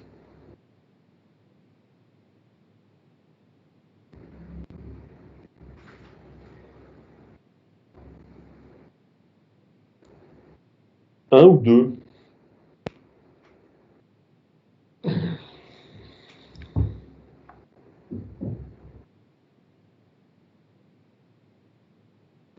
Je suis dans ce cas-là ou dans le cas en dessous? Un seul. Ben non, il y en a deux. Ah. Lambda supérieur à 1, c'est-à-dire que la pente est plus grande que 1, c'est-à-dire que la dérivée est supérieure à 1, donc je suis plus pentu que 1 ici, donc je suis en dessous. Tu vois, à la limite, si j'arrive verticalement, j'ai une dérivée infinie. Hein. Ah oui, ok. D'accord, donc si lambda est supérieur à 1, j'ai deux points fixes.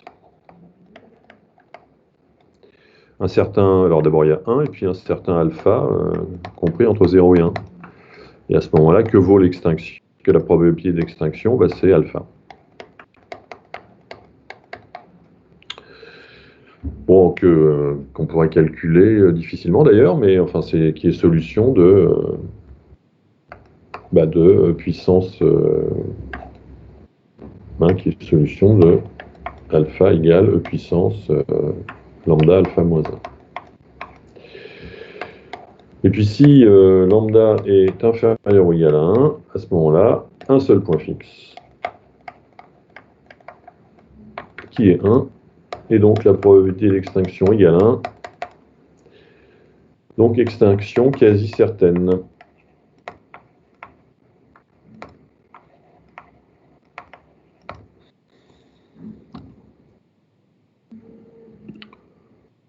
Voilà, alors maintenant on va recommencer avec la loi géométrique. Donc je vais vous laisser un peu réfléchir à la question, c'est la même chose, hein. On prend la génératrice.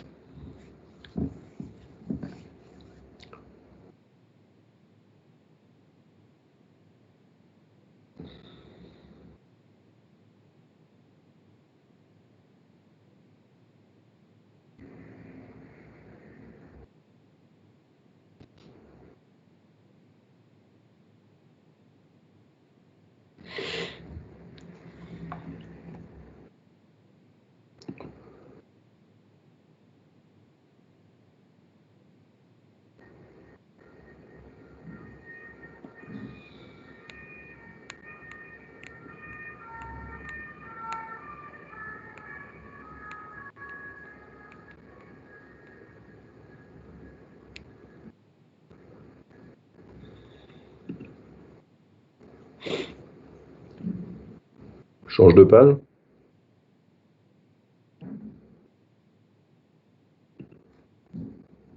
Deuxième question, c'est avec la loi de Poisson. Non, par la loi géométrique, pardon. Donc c'est la 6.5.2.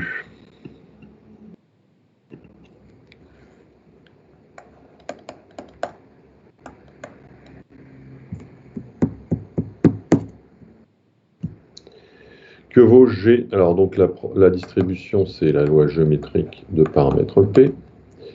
Que vaut G de T? Génératrice d'une géométrique.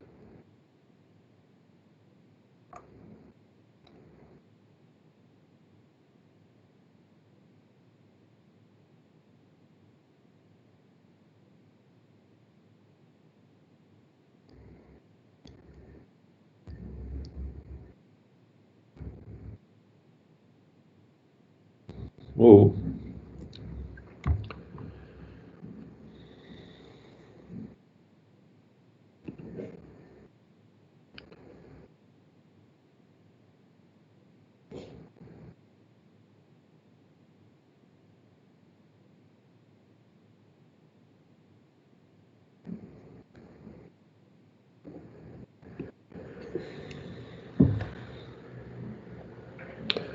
Bon, bah c'est PT sur un moins QT. Et donc la discussion est toujours la même, hein. Ça dépend de quoi? Le fait qu'il y ait un ou deux points fixes.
Je crois que ça dépend de G' de 1, comme tout à l'heure. Mais G' de 1, vous savez ce que c'est? Même sans calcul.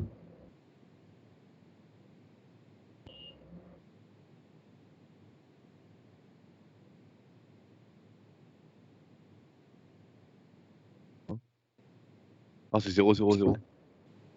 Non, non, non, non, Non, non. non. La dérivée de la fonction génératrice en 1, c'est du court.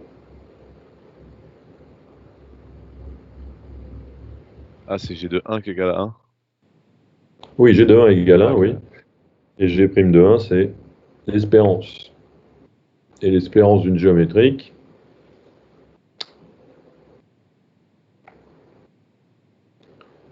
1 sur P.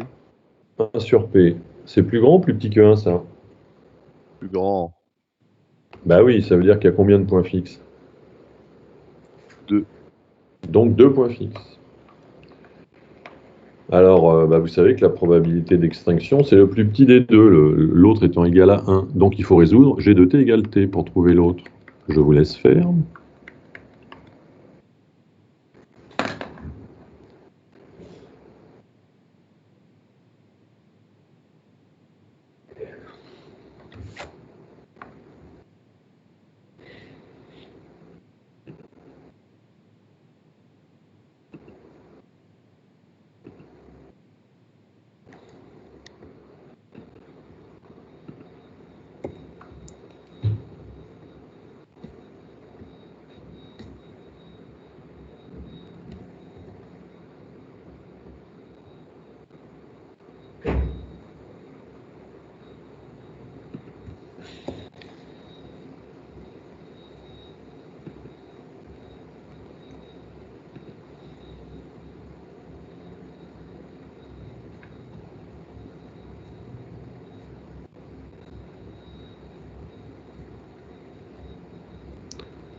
Alors, ça fait, vous avez trouvé les points fixes?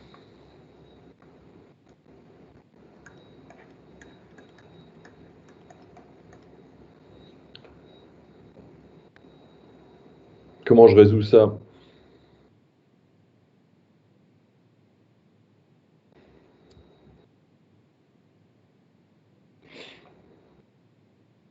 Bah, il y a une racine évidente là, non?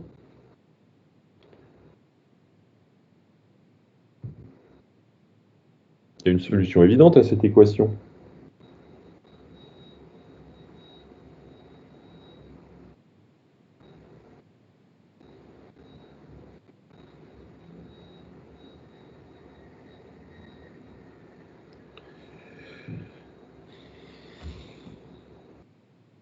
La solution, c'est sur P, faut la trouver? Non, c'était l'inconnu. Ah, ok, pardon. Donc je dis, il y a une solution évidente, laquelle?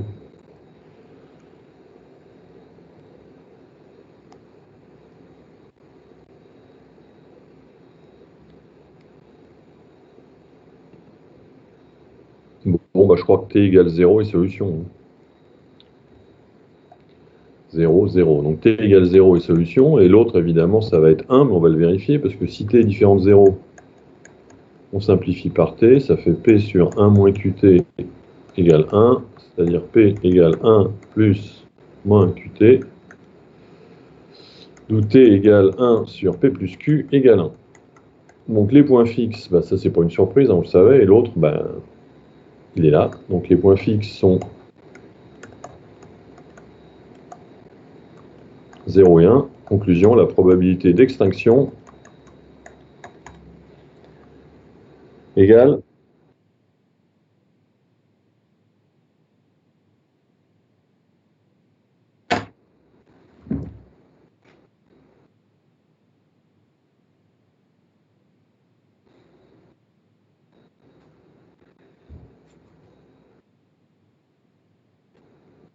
si vous avez suivi ce truc qui, encore une fois, je trouve très compliqué, hein, mais enfin bon,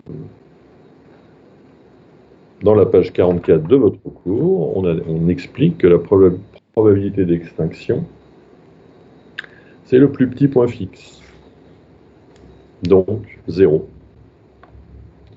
C'est-à-dire que la probabilité d'extinction est quasi nulle.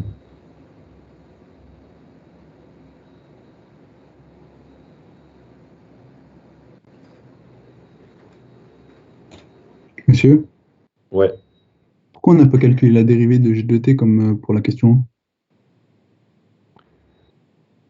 Pourquoi on n'a pas calculé la dérivée de G de t? Bah parce que on a pensé que de toute façon la dérivée en 1 c'était l'espérance. On aurait pu aussi d'ailleurs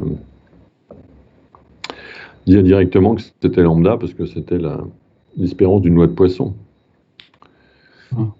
Il se trouve que la dérivée en 1 de la fonction génératrice c'est l'espérance. Donc effectivement je l'ai calculé, mais j'aurais pu dire aussi c'est l'espérance de la loi de Poisson, hein, Ok. de paramètres lambda. Sinon, on peut calculer la dérivée si vous voulez. Hein. Bon, mais ça va. On va trouver un sur P. Bon, bah on va essayer de faire la troisième. Hein, le troisième exo, c'est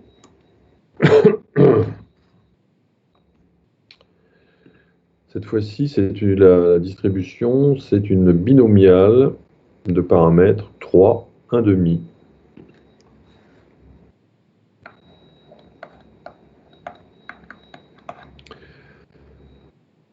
Donc, on calcule la génératrice de la binomiale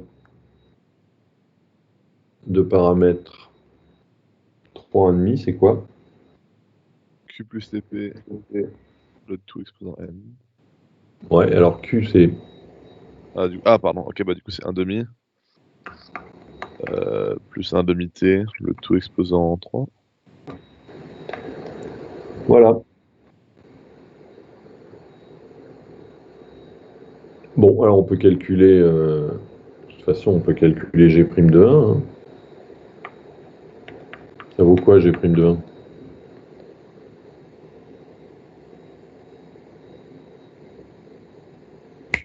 Comme je l'ai dit, l'espérance de la binomiale, c'est-à-dire 3,5. 3,5. C'est donc supérieur à 1. Conclusion, il y a combien de points fixes?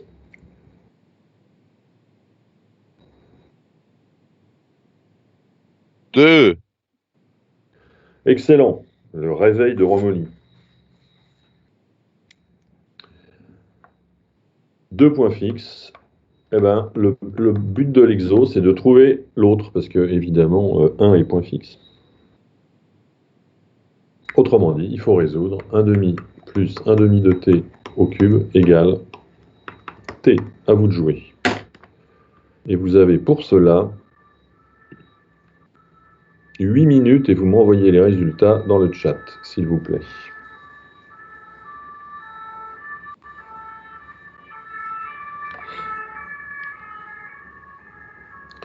Alors vous allez me dire, ouais, mais c'est une équation du troisième degré. C'est ça que vous allez me dire. J'allais le dire. Ouais, et qu'on ne sait pas résoudre. Ouais, c'est pas faux, sauf que il y a une racine évidente dans ce polynôme du troisième degré. C'est quoi?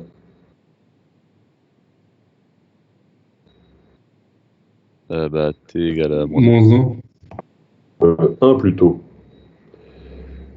1 puisque 1 est point fixe. Donc si vous avez une racine évidente dans un polynôme du troisième degré, vous pouvez factoriser et après vous avez un polynôme du second degré dont vous savez extraire les racines. Allons-y. Comment ça 1, monsieur?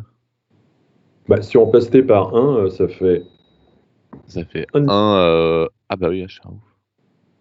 Ah ouais, on le sait, c'est ça la réponse du coup. Non, parce qu'il y en a deux. Ah, ok. Donc il faut trouver l'autre.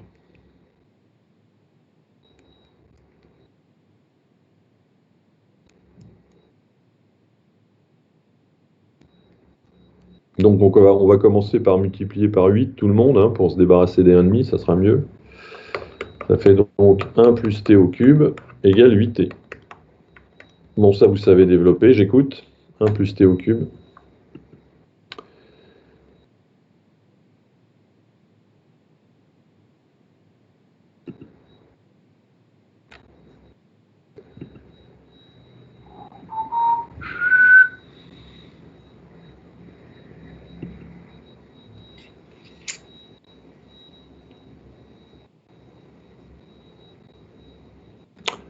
Théo.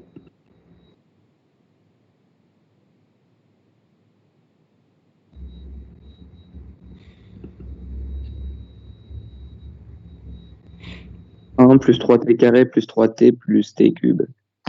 Merci.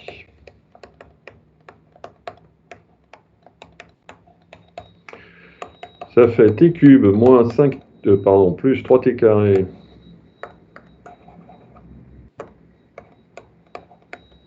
moins 5t plus 1 égale 0. Bon, là, vous savez que t égale 1 est racine, donc on factorise par t moins 1. Le terme en t carré, c'est combien?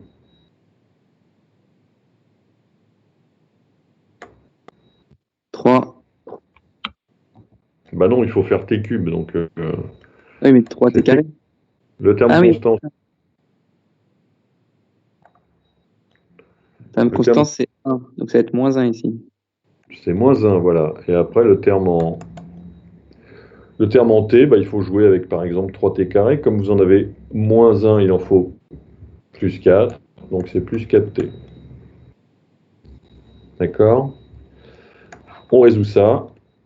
Delta égale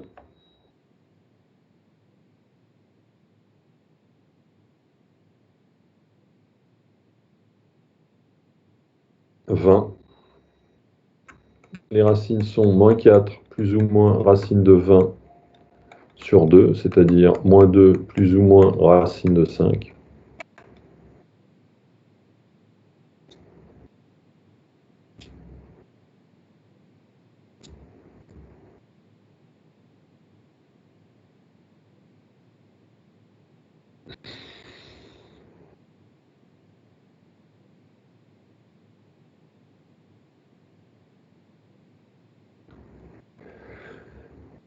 Évidemment, donc ça c'était les racines quoi. Évidemment, il faut une valeur positive et donc le deuxième point fixe, il est égal à moins 2 plus racine de 5 qui est positif.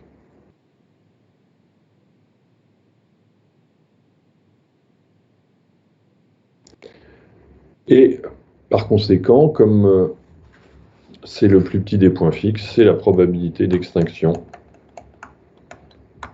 Bah, c'est moins 2 plus racine de 5, voilà.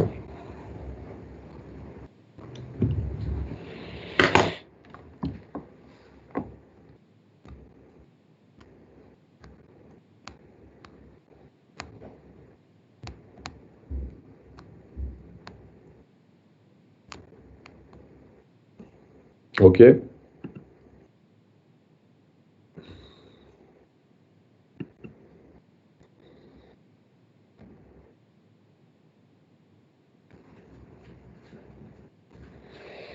Il reste 3 minutes pour faire le dernier. Je peux changer de page. Ok. Le dernier, c'est une uniforme sur 0, 1, 2.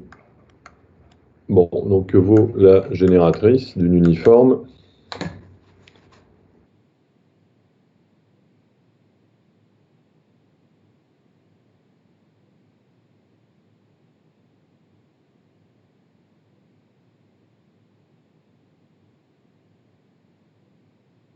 Bah, faut revenir à la définition, hein, c'est la somme des probabilités que multiplié puissance n. Donc probabilité, c'est combien la probabilité que x égale 0 là?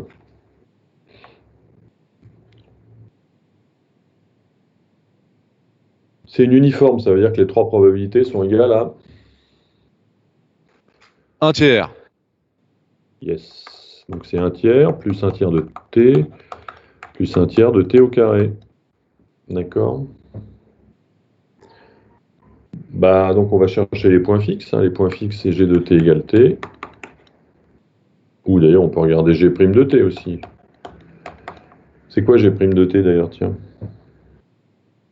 Le g' de 1. C'est l'espérance d'une uniforme. C'est quoi l'espérance de cette uniforme-là?